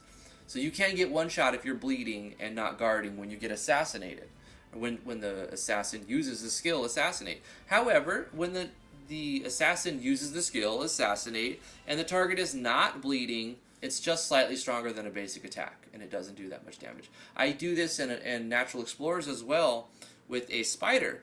I use a skill called webbing or something like that, and it basically throws a web on the party and inflicts a slow. It drops their agility a little bit, but it also it works in tandem the same way that assassins use the assassinate with bleeding, in that when the targets are webbed, the piercing bite does 5 times damage or 4 times damage. I forgot what exactly it is, but if the target is trapped in spider webs, then the spider bite is going to be much, much more stronger. And to do that, you use a ternary operator. So I'm going to go over that because at first it could be like, what the heck is that? It's a simple JavaScript functionality that works in the skill's damage formula. So let me go to the skill Assassinate, and I'll show you what I'm talking about. So you don't have to do it like this. This is using Yanfly's damage core to allow me to say damage formula. Now this is actually going to be a little bit of JS to change what happens. You can use a ternary operator and write it right in here. So I could instead say the value is a.atk times 15 plus 100. But I would say if. I would use a ternary operator. So, and you just use a question mark. So if target dot is state affected 31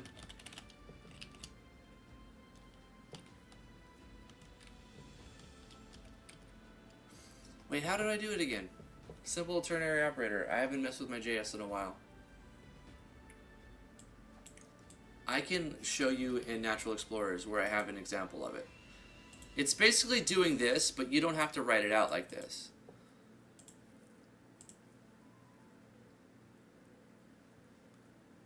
Game, open folder. Let's go to drive E.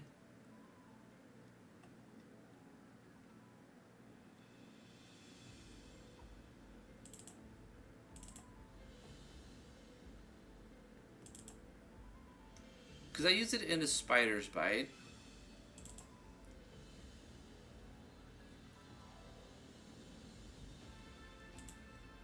In the formula, it'll read it.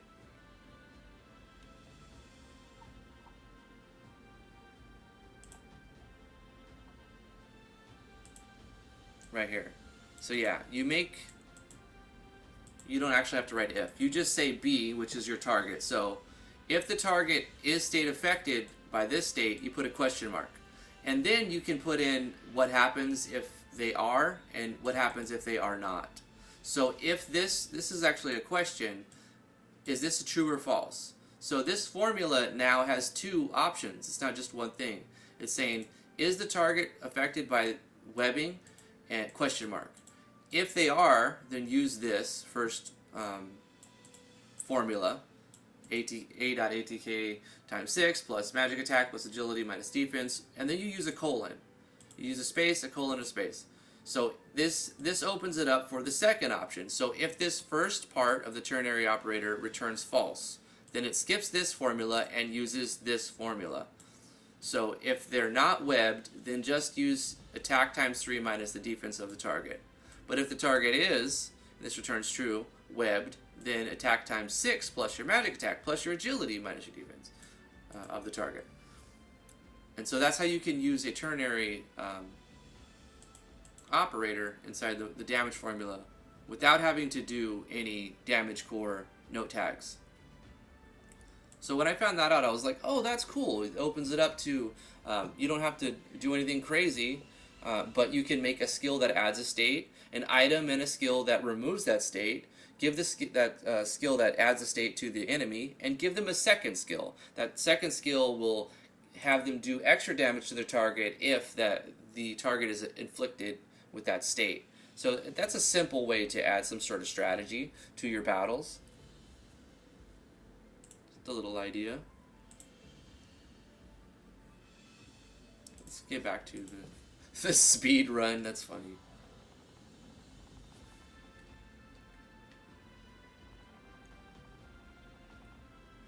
Drifty, those on the stairs at Coral Castle 3rd floor need some shift mapping.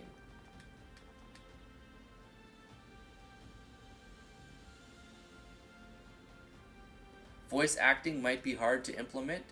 You could do voice acting. There's a plugin that lets you do that, and you don't actually need a plugin. You can use conditionals. You can even have an option that lets the player decide if they want to turn off or turn on the voice acting. So you can do voice acting for your game and then let the player just turn it off. If I ever did voice acting in my game, I would give the option to just disable it, because some people don't like that.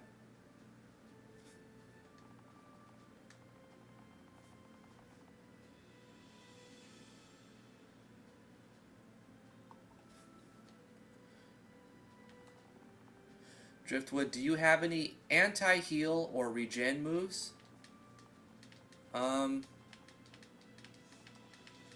I don't think I do. That's a good idea. Like a curse that stops you from being able to heal? That sounds interesting.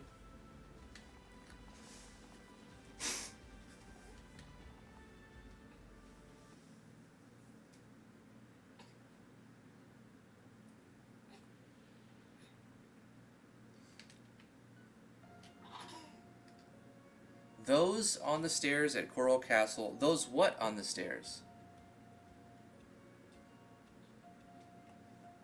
Yeah, that boss shouldn't be 10 minutes. I reduced his shield and his HP. And he's optional, too. He's an optional fight. You don't have to fight him. Okay, I'm trying to figure out what you're talking about, though. On the 3rd floor of the castle, shift mapping. Oh, I see what you're talking about. Right. The carpet line. Yeah. Okay, so let's do this. You want to have this one right here, and you want to have this one right here. So if you're wondering how I'm doing that, I am right-clicking on the map on the tile that I want to replicate exactly. And then I am holding the shift button and left-clicking where I want to replicate that. So if I were to just right-click on the carpet and then left-click, you'll see that it auto-tiles. Because the tile sets in MV are... that's my baby. The auto-tiles in MV are overly complicated and kind of annoying sometimes, but luckily you can use shift mapping, which lets you replicate a tile instead of having it auto tile. So if I just right click on the carpet and then I left click to draw, you see it does this. But what Epic Mighty Ina Cloud is talking about is if I right click on a thing on a tile that I want, I can hold shift and left click to replicate it exactly, and that's what I'll do. So I'm right-clicking on this one and holding shift and left-clicking on that one, and that fixed that little bug. That is a really good trick that a lot of people overlook. Thanks for bringing that up, Epic, and all the stuff you bring up. I really appreciate it. It took me a little while to figure out shift mapping. Actually, I was watching somebody else work on their project. I don't even remember what it was, but I was like looking at somebody's project, and I'm like, yeah, their maps look okay, they look alright, and I'm like, how did they do that though? Like this, and I was wondering, did they use doodads for this? Did they, until eventually the person was mentioned shift mapping, and I'm like, what the heck is shift mapping? And then I was messing around, and I'm like, shift mapping, okay, so hold the shift button, and then even when I realized that you can do that, I'm like, how does it work? That's why I wanted to explain it. So you just right-click on the tile that you want it to look like, you hold shift and left-click to paste that somewhere else, and it won't auto-tile, which is great. Let's do a save right here, and let's get Arturus. We are going to skip the whole mining system. We're going to speed run and probably die at the dragon. I'm pretty sure we're just going to die. Another part right here, we see the recovery springs and the event mini label. I can get that if I switch it on a page. Fixed. I can get that fixed if I switch it on the page. But it's one of those small things where I'm not too worried about. But it will add polish to the end. One of these updates, I'll go through the entire game and fix all the cutscenes where you have a black screen and event mini labels on that black screen.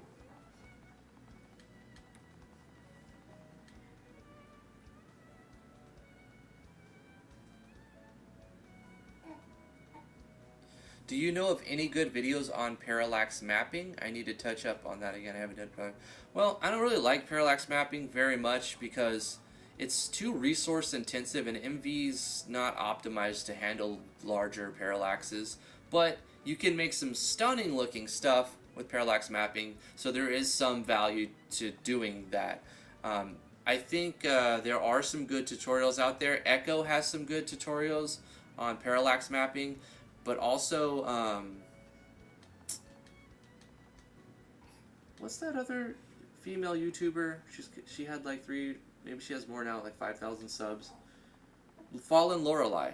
She has parallax mapping tutorials. I haven't seen her in a while, but she has some good parallax mapping tutorials too.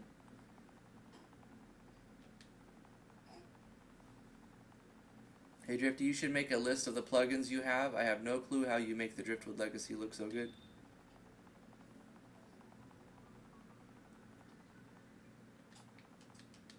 A list?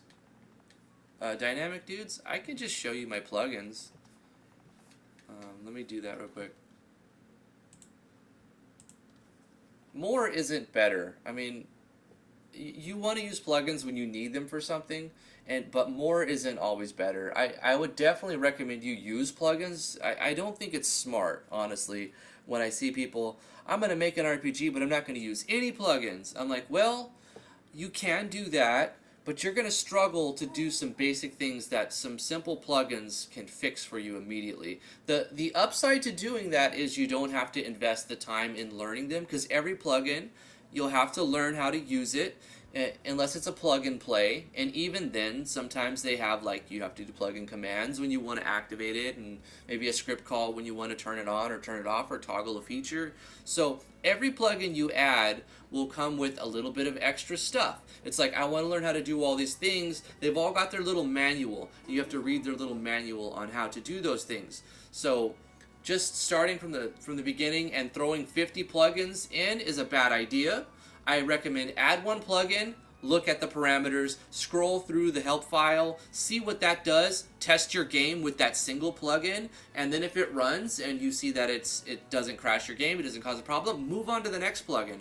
Add that next plugin. Look at the parameters of it, maybe toggle a few of them here and there, scroll through the help file, see what that plugin does, test play your game, see if it crashes it, whatnot.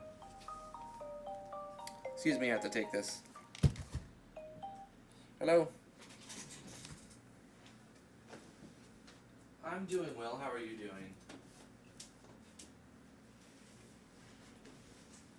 That's okay. We'll just take over Daddy's stream, won't we?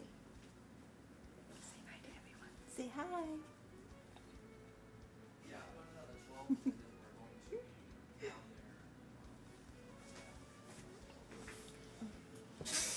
there. Hello everyone, I'm Drifty from Driftwood Gaming.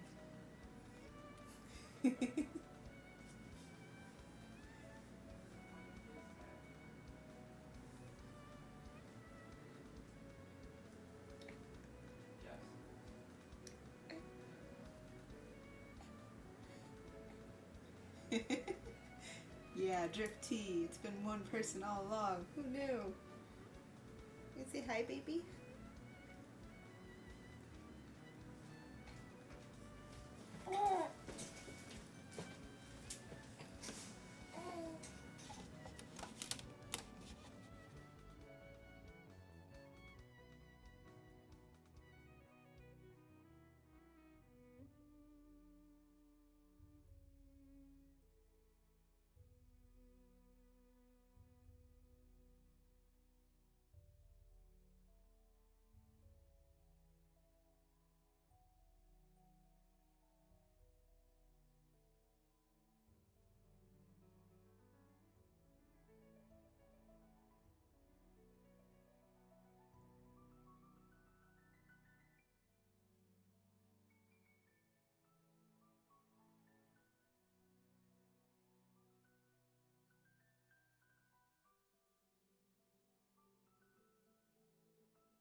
my mic's back up here.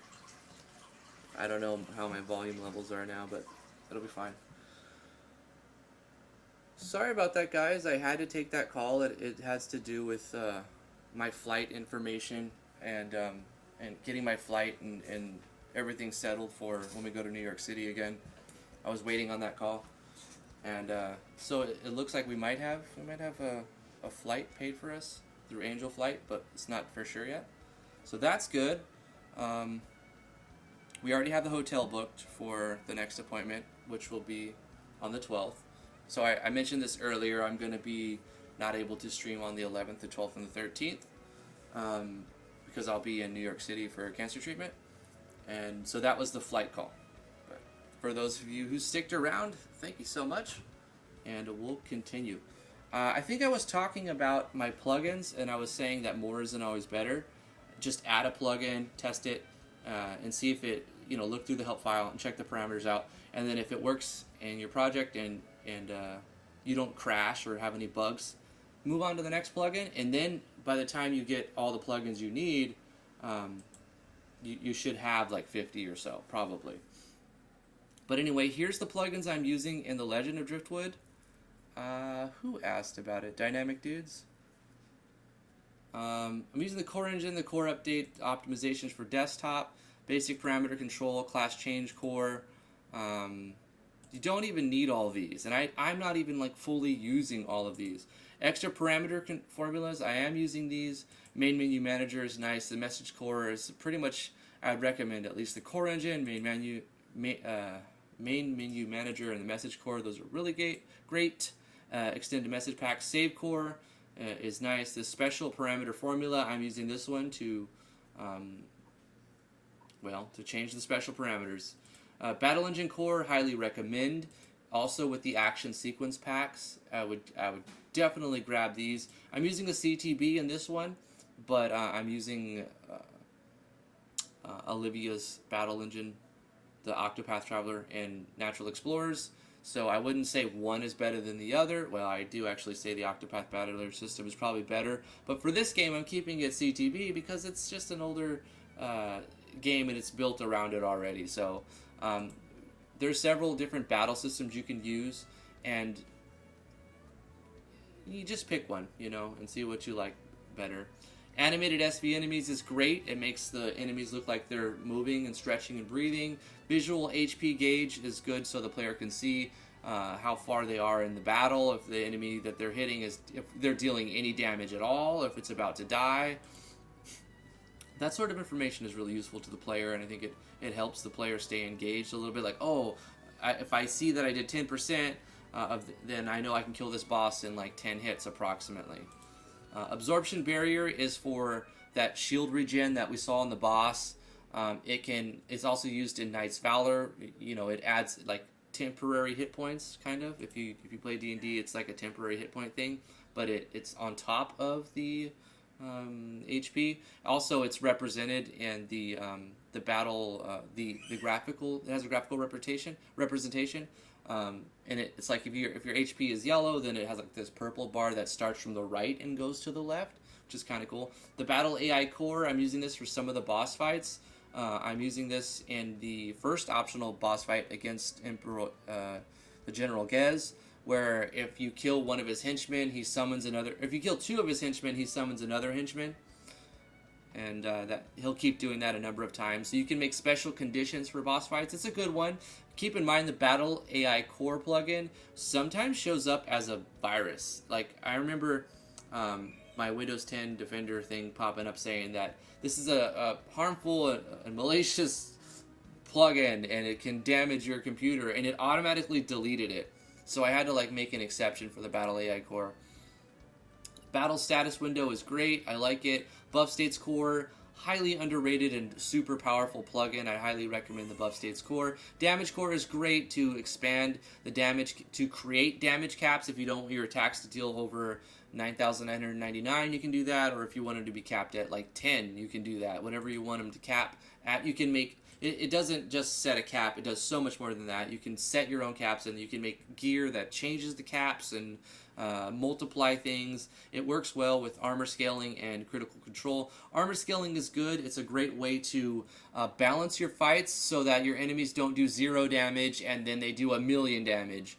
It makes it so that if you get diminishing returns when the enemy hits super hard, and also you give them additional damage when they're dealing not enough attack. So it gives the player a little bit of extra leniency on scaling the stats on the enemy. So armor scaling, highly recommend. Critical control is good to set like the crit multiplier or your crit damage multiplier, your crit chance, and to assign custom values for a great plugin.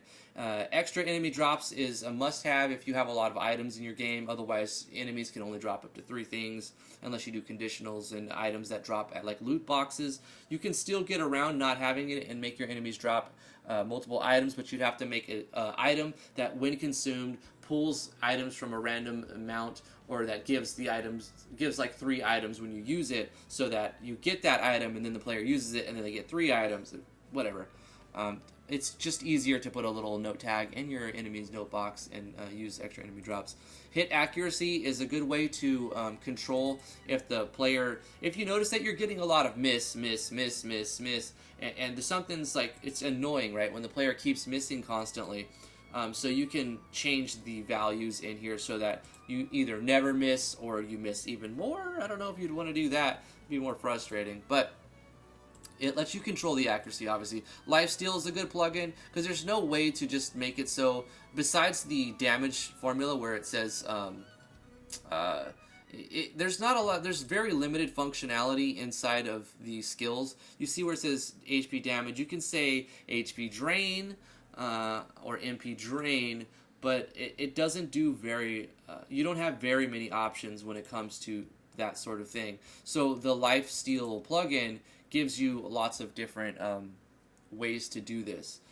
You can enable overhealing or negative lifestealing to deal damage when you heal from something that is like undead or whatever. You can make things like that happen.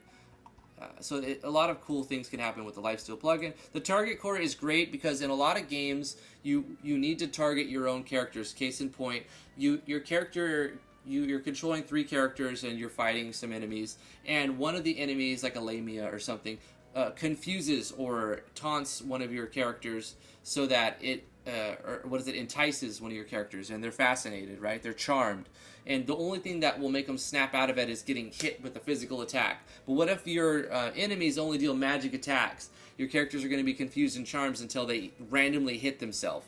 But it'd be much easier to have your caster, who does very little physical damage, just bonk your confused guy on the head. But in the default engine, you're unable to do that. You can't target your own guys with damaging effects. So the target core lets you get around that by letting you attack your own characters with damaging effects and heal your enemies, which the game doesn't let you do by default. So the target core is great, recommend it. The taunt is good for skills like what the knight has, Arturis has in this game. You can make it taunt just physical attacks, magic attacks, certain hit attacks, or any combination of those 3. And you can put them on separate skills or multiple skills. It's like your provoke. Victory Aftermath is just another scene that lets you see items at the end. It shows the experience leveling up. It's like your gratification after a combat. I recommend it. The Aftermath level up is the level up part of the Aftermath. The Aftermath is the items, I think. Anyway, item core, you basically need this one. This one's great. It does so many things. I don't know. It lets you, like, if you want to have a certain number, a cap on items, or like make some sort of weight system so that you can only hold a certain number of items depending on their weight. You can do all kinds of things with the item core. Item categories that let you break up those items into categories. Item upgrade slots. This is a way to attach. Basically, I'm using it as enchantments. So you can add items to your items. Yo, dog, I heard you like items, so I made some items that you can attach to your items. That's what that one does. Item synthesis, it lets you create things. It lets you turn items into other items, and it actually works with main menu manager, so it creates the synthesis thing that shows up. The shop menu core is really, really a good thing because a lot of the items, like if you like to have long names like I do, some of my items is like skull cap of life mending. Like that's not super long, but that itself will cause it to be cut off. It'll be like skull cap of life and it'll be cut off in the default shop menu. It's not optimized right. It is like it's not like formatted 100% like as it should be. So Yanfly fixes that with the shop menu core, and you can. There's several plugins that he makes that I'm not using, so I'm not going through all his plugins. Just talking about the ones that are in this game. More currencies is good for like if you don't want to just use gold, but you want to keep gold. So you want to have gold, but you also want to have like frog coins or something. And so you can have that just stored in a variable if you want, or you can have that be used in a shop. So that's what that one does. It lets the shops look for that variable as a currency. Skill core gives you so many abilities, it gives you so much functionality to let your skills do crazy things, and it's just used in tandem with the buff states core to make a lot of cool stuff happen. Recommend it. Limited skill uses, I use this with am I still using this one? I don't think I'm using this one right now. I could probably turn it off.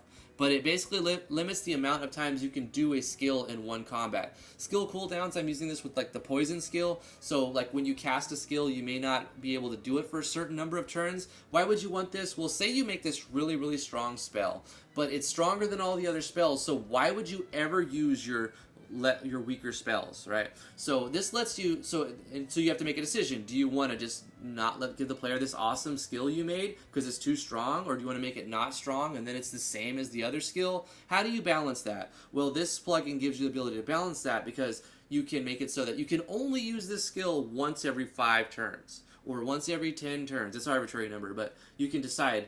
It's definitely a stronger skill, but you can only use it so often. So this is a really good thing.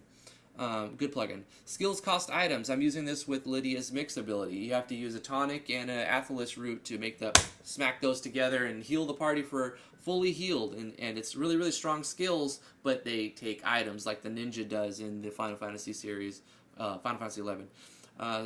Instant cast. I'm doing this with the poison skill from Tiana as well. So this skill that restores, that removes the poison, it has a cooldown. You can only do it every 3 turns, but it's also instant. So you can cure the poison and then do life. What is her life mending? I forgot the name of my skills, but the healing skills. She has 2: first aid and life mending. I forgot the name. Now I have to know. It was like one of the first skills I made. Live stream. So like you can do the instant heal and then cast live stream. Where are we at? Equip core. This is great for allowing you to have as many slots, and I went overboard on this game. You don't need to have 1 million armor slots. In fact, less is sometimes more. I recommend 3 to 5 armor slots. That's all you need. But this gives you the ability to manipulate how many armor slots you have, and you can have like 5 weapon slots if you want. If you wanted to, you could do that. I don't know why you would, but you can. Change battle equipped is a good plugin because what if you're in combat and you're fighting this thing that's super strong against piercing damage, and you've got this scimitar that does slashing damage, but your dagger is what you have on now. So what would you not be able to put your dagger away and grab your scimitar? You should be able to. This plugin lets you do that. Okay, equip requirements. This is a plugin that makes it so you can't wear this unless you're a certain level, or you can't wear this unless you're a certain class. You can't wear this unless you're something. More requirements. Weapon animation, fantastic plugin. You actually have to add a folder to make this one work. So in your IMG, you add another folder called whatever you want. You can change it here and change the name of the folder, but default it's weapons. You can download stuff from Yanfly's website that gives you enough to get you started. SJ Webster, yo, late to the stream. What does 1.62 change? As far as the engine or this game, I'll go over it real quick. Here we are. All of this stuff has been changed since 1.3 to 1.6, as well as a few other things, quite a few other things that I forgot to write down. But I did a lot of stuff. I've gone over it a few times, SJ Webster. Long story short, there's more content, new enemies, new creatures, new skills, new items. The sprites have been stretched out, less chibified, balancing tweaks, new maps. Just it's a huge overhaul. So yeah, this is a good thing. Weapon animation. You can go to Yanfly's website and get some free animations to start. And once you get that going, you can make it so that when you swing with your weapon, all of your swords don't look the same. They look like, you can make them look like what their icon looks like, and so on and so forth. Weapon Unleash, one of my favorite plugins. It lets you replace your weapons. It lets you replace your attack and your defense with custom skills, and it also gives you the ability to have a random chance when you swing with your weapon that it does like a flame tongue attack or something. So Weapon Unleash, so fantastic. Please check out this plugin. Status Menu Core, it just shows the player lots of stuff about their status. It shows them parameters and buffs and what they're weak against, they're strong against, their experience rate, their crit hit chance.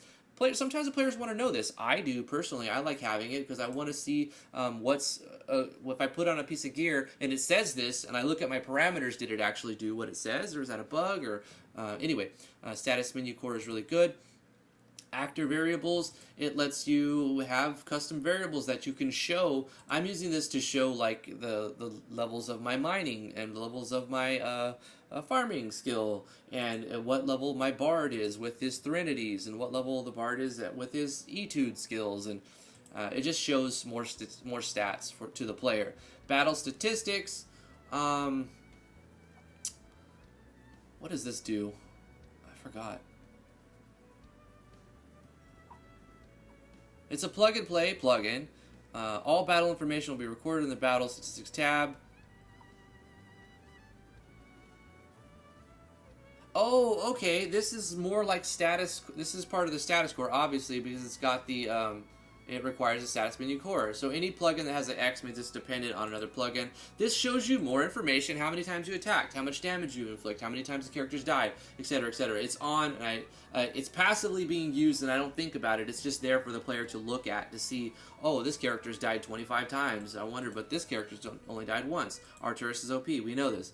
Moving on, auto passive states. Really, really good plugin. It lets you create a state.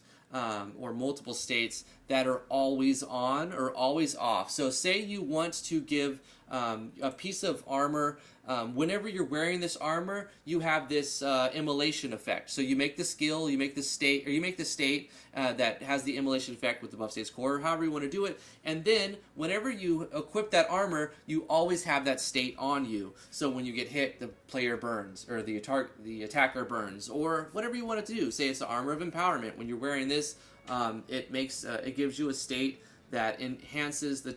You can use element core with this to add a state. Whatever you can do in a state, you can make that turn on and turn off depending on if you're wearing gear or weapons, or if you're a certain class. It's really cool, but I do have some there are some limitations with the auto passive states.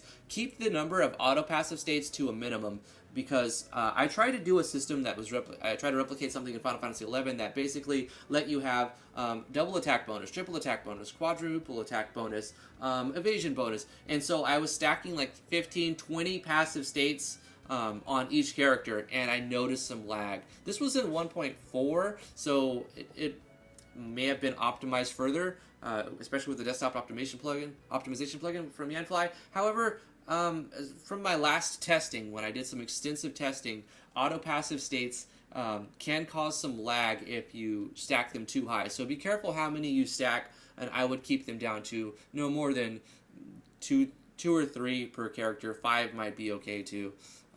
And you don't even have to give them an icon, so the player doesn't even have to know that there's a passive state on them. So you can do all kinds of stuff with it. Really good. Enhanced TP. If you've ever played Final Fantasy X, and you see that you've got these like limit break modes, I forgot what they're called, but you know, like the limit break thing. You can toggle different modes and give your party TP based on whatever you want. You don't have to have 100 TP. You could have 1,000 TP. You could have 10,000 TP. You can make it so that certain classes have more TP than others. You can have it so that the player can select what mode they're in, and then if they're healing, they get TP. It's a really cool plugin. It also has some extension plugins that can go with it to add more modes and whatnot. Enemy Levels plugin is a quick way to scale your enemies if you want to not have to super fine-tune the balance of all your enemies. You can kind of give your enemies similar numbers, just go up a little bit of attack, a little bit of defense, and as your enemies level up, as your characters level up, so do your enemies. So the enemies don't ever become super easy. Now this is super customizable, and it's kind of hard to get just right in your game. Neo, what's up, dude? How you doing?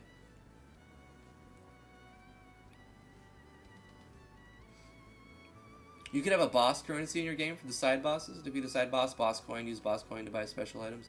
I did something like that in Dungeons of Driftwood, in one of the iterations of it. Yeah. So anyway, I'm making it with enemy levels plugin. I'm using it, and for every level that I'm raising from the enemy, from level 1 on up, I'm multiplying their parameters, right? So the HP will get 9% bonus plus a flat 15. MP 4%, everything's 4% except for the gold, excuse me, which is 10% growth. So leveling up is I've recently adjusted this. It was different, so I've changed this plugin. Really good plugin, but you need to mess with it and spend some time with it to get it just right for sure. Party system. It allows you to change your party members on the fly, and it adjusts the formation, and it's just a really good way to swap in and out party members, and that's really cool.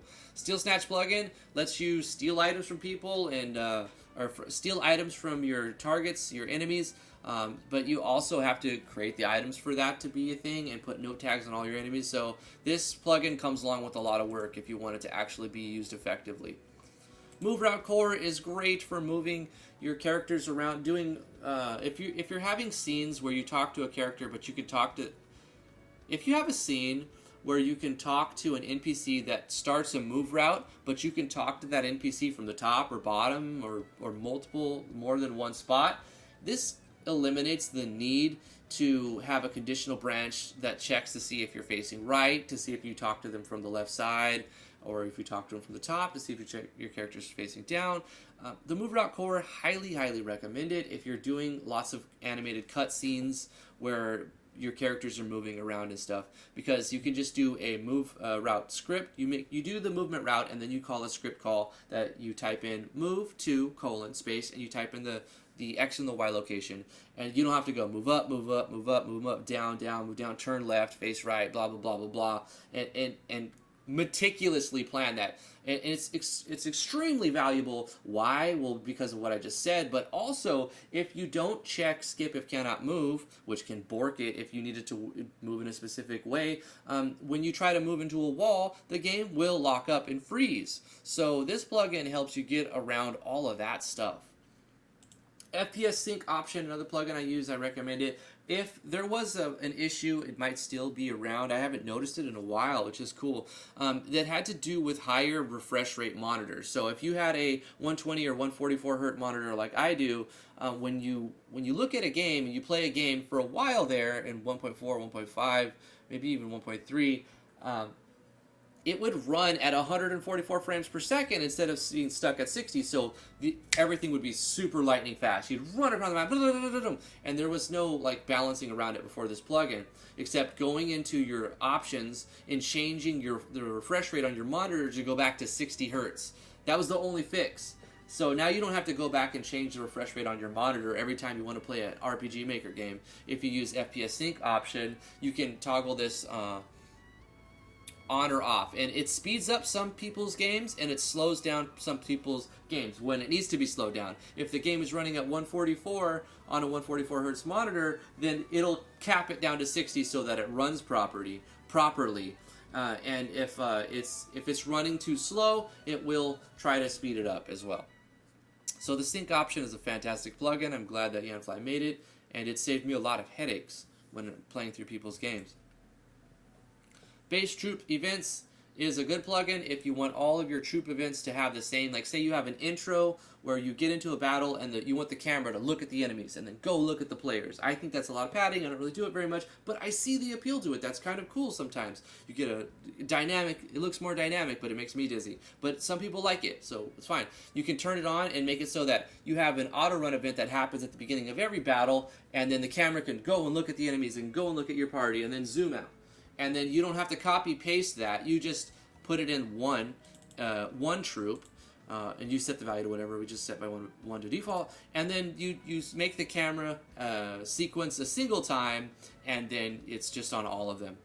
Button common events, fantastic plugin, simple plugin, but basically it gives you the ability to call a common event by pressing a button. I use it over and over and over in every project I ever do. Example here, when I press the equal sign, it runs a common event that calls a script call that optimizes the party's equipment, so I don't have to do any menuing for when I find a new piece of gear. Also, if I press M, it puts mining pickaxes on everybody's weapon slot, and I could just press equals to put the weapons back. If I press the tilde key, it'll change the music. It's just such a good little plugin. I recommend that everybody has that plugin. Credits page, it's a plugin if you have credits and you want to show stuff at the end. It'll scroll credits at the end. It is customizable. Event chase player. It lets certain things trigger. Hi, baby. That's my little 3-month-old baby. Say hi, Lily.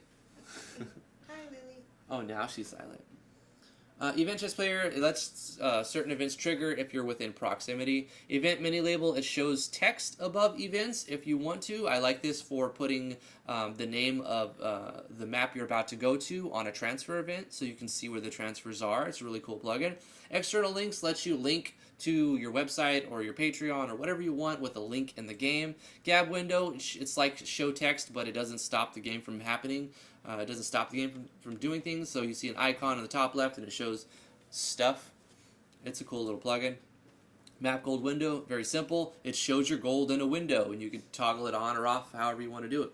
Map select your skill. It lets you call your skill from the event. Like if you go to, think about in Final Fantasy IV, and Rydia goes up to the wall of fire or wall of ice, and she's supposed to use fire to burn it down so that you can climb that mountain, right? Well, you could do something like that in the game. You can go up to like a cracked wall, and then it'll show you all of your skills. And maybe you have like a hammer skill, so you pull out your hammer and smash it. It's just like select an item, but it lets you use your skills instead of just select items, like the menu, the built-in thing of the built-in. Come on, brain. What is it called? Contents. The built-in event commands. So you can select item in right here. So you select item, and it'll let the player select item and store it into a variable and whatnot. But you can do it with skills with that plugin. We're almost done. We're almost done. What else am I using? Picture common events that let you call a picture, and then if you click on that picture, it runs a common event similar to pressing a button. Region battle backs. This is a plugin that automatically detects what tile you're on. So if you're in the ocean, then it'll make the battle background of the ocean. It's kind of cool. So if you don't have time to just specifically say for this area use this background, blah blah blah blah, it makes it simple. Region events. Whenever you step on a region ID, you can cause it to play a common event. Region restrictions. I love this plugin. It's so good. You can make it so that you can walk on tiles that you could otherwise not walk on, and you can block off tiles that you would otherwise be able to walk on. Well, you can say, oh, I'll just edit the tile set. But what if you want to use this little crack on the wall, but you don't want the player to walk on the wall, but you want to use that same graphic on the ground? You don't want to make it so the player can't walk over a little crack on the ground. Well, you use region restriction, and you can do it either way. You can either make it so that on the tile set it's blocked, and the tile set it's not blocked, and you can select two different regions. I use a red one and a green one, and I use a green one for when I want to walk on that area, passable, and I use a red one for when I don't want to walk on that area. So you just paint the wall with the red one and then paint the floor with the green one, and you could walk over that crack on the ground, but not walk over that same tile on the wall. So region restrictions, so powerful. I love it. Also, for parallax mapping, you want region restrictions. This is the main way of how you'd handle that. Save event locations is good if you change the, if an event moves around and you leave the map and come back. If you want that event to remember, the game to remember where the event was, not where it started, then you're going to need that. Otherwise, the event will go back to where it was originally placed on that map.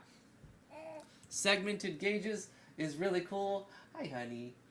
It's a really cool plugin. It makes it just graphical. It just makes it so that your HP and your HP have little ticks between them. I like it. I think it's cool, but it's not necessary at all. Slippery Tiles is for like if you want to make an ice plugin or ice puzzle. You can like when you walk on it, it just like locks your character and you slide across the ground. A lot of RPGs have done this little ice puzzle thing. So Slippery Tiles is a plugin. Seems like it's specifically designed to make that sort of puzzle for your games. Kind of cool, but I don't really use it anymore. In fact, I'm just going to turn it off and remove it. Same thing. Actually, that's fine. Let's leave this on. Swap enemies is cool if you want to have some random encounters. Like you get into an encounter and you don't want to, like say you have like 10 enemies and you want to have different variations of each enemy, like say a bat, a golem, and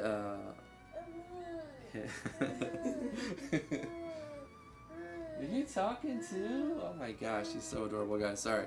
It lets you have different variations of enemies. Dash toggle lets you decide when you can run and when you cannot run. This is a cool one by Sound Cipher, Battle Speed Up plugin. Now we're moving on to the non-Yanfly plugins. The Battle Speed Up plugin lets you hold the enter button and or press, I think it's a tilde key or something, and it makes the animations and everything play at 50% faster speed. Toggleable States is an old HemiWorks plugin. You use the skill and it adds a state, and if you use the same skill again, it turns off the state, so it's like an on-off for your states. MBS plugin, this is a smooth scroll plugin. When you walk left to right, it doesn't like jar the screen, and sometimes you get this weird screen tearing effect without a smooth scrolling plugin. So I really like the smooth scroll plugin because it gets rid of that jarring screen tearing effect and it looks smoother. MBS map zoom, you can actually do this without a plugin, but the plugin is really cool because it makes it easy. You just do a command and it works. You don't have to do a script call. And I use this when I do a transfer event. It zooms into the character and zooms back out. Job points is used to give skills and abilities to your characters. Every time you make an attack or kill a creature, you get points, and you can decide, you can just assign those randomly with plugin commands or make systems completely like around job points. It's cool. The skill learn system works in tandem with the job points system. So this is where you would spend your job points. The element booster, which I don't need now, it's just in because it's how I've already set it up. Yanfly's element core handles all this, but this lets you, say you cast fire magic, and you can get an item that makes your fire magic, all of your fire magic deal twice as much. So you just element boost fire magic plus 100%, and then your fire magic is double strength. Chirac Lighting, one of my favorite plugins. It adds so much ambiance and atmosphere. This is such a good plugin. You just have to learn how to use it and spend some time putting an auto run erase event on all your maps so that you can have it tint the screen. And it used to be where it would just make like the Pokemon black screen, like you're in a cave but you have a circle of light, but now it does so much more. It lets you do like flashlights and fire flicker effects and screen tinting better than the built-in. Don't use the built-in screen tint. It looks awful in my opinion. Chirac's tinting is so much better. Mr. T's salvage items, I don't use it anymore, but I built like a lot of the game around like dismantling items, so I need to update descriptions, so I'm not going to do that anymore. But it basically lets you tear apart an item to make multiple items. It's the opposite of crafting. It lets you, crafting, you take multiple items and you make one. The salvaging is you take one item and it turns into multiple. Common Event Queue is a Yanfly engine nope, it is a HemiWorks plugin that I don't use anymore. Whenever this is a little thing that you may not have known, some of you probably do. If you have a common event in the effects here, and say you have multiple common events, it won't work. So let's do a different one. So say I do live stream and I wanted to call common event step count and common event repel. It won't do that. It won't do that at all as far as the last time I checked. It will only do the step count and ignore every other common event after that. So if you wanted to have multiple common events and one skill, you basically have to go to the common events and add let me go to a blank one. And that's not even blank, what? Let's go here. And add a conditional branch that checks if this, then do that. And so that you can call that one common event, and then it decides what actually happens. But say you didn't want to do that, you wanted to make them all simple, you can use a plugin to make multiple common events happen. For some reason I turned it off. I think I didn't need it anymore, or it was causing an issue. HemiWorks hasn't updated her plugins in forever. So I started disabling when I brought this from 1.2 or 1.3 to 1.62. I was like, okay, let me start by disabling, because it wouldn't even run. Like, I press play, black screen. Nothing happens in 1.62, at least for the first couple days. So I had to go through turning off random plugins here and there until I found the ones that were too far out of date that don't work. Unfortunately, a lot of HemiWorks plugins, which I did back her on him or her on Patreon for quite a while, just stopped making plugins and videos and stuff, unfortunately. HemiWorks, I love you. I don't know where you're at, what you're doing right now, but you did cool stuff. Hopefully you come back to the MV scene soon. But all these other ones are MV plugins from HemiWorks that I don't use anymore. A lot of these have functionality that are now inside of other plugins, so you don't need them, like the large choices, disabled conditions, hide choices. All of that is in the Unflies message core now, so you don't really need these anymore. But some of them were really cool. Unfortunately, I'm still using one or two from HemiWorks. The toggleable estates works. So the offensive stance or defensive stance. When you go into defensive stance, it turns off all of your other stances and turns on defensive stance and changes your parameters. And when you use it again, it just turns that state off. So it's like an on-off switch, but they also toggle other states. So I still use some HemiWorks stuff. And then Battle Voice. We were talking about doing voice acting. There's a plugin for voice acting if you wanted to use that. You can also do it without a plugin too.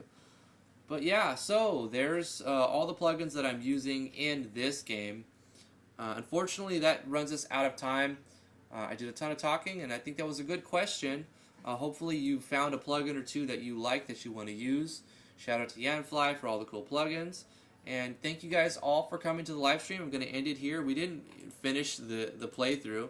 I'm going to save this right here where it's at. We're going to do an actual speedrun playthrough at some point. But I'm constantly fixing bugs, fielding questions. I love that you guys enjoy the live stream. You come to the live stream, ask questions. I like helping you guys learn. I like learning from you guys. I hope to see you guys tomorrow, 2 o'clock to 4 o'clock Eastern Standard Time, Monday through Friday. You have to drop the mic after that speech. Okay. You motivated the troops with that one? Hopefully. Anyway, thank you guys for coming. Come hang out in the Discord. Links in the description below. If you like to support what I do, please back me on Patreon. Links are in the description. Sub to the channel, like the video, all that stuff. La-di-da-di-da. Love you guys very much. Thank you so much. We're going to end the live stream now. We'll see you guys tomorrow.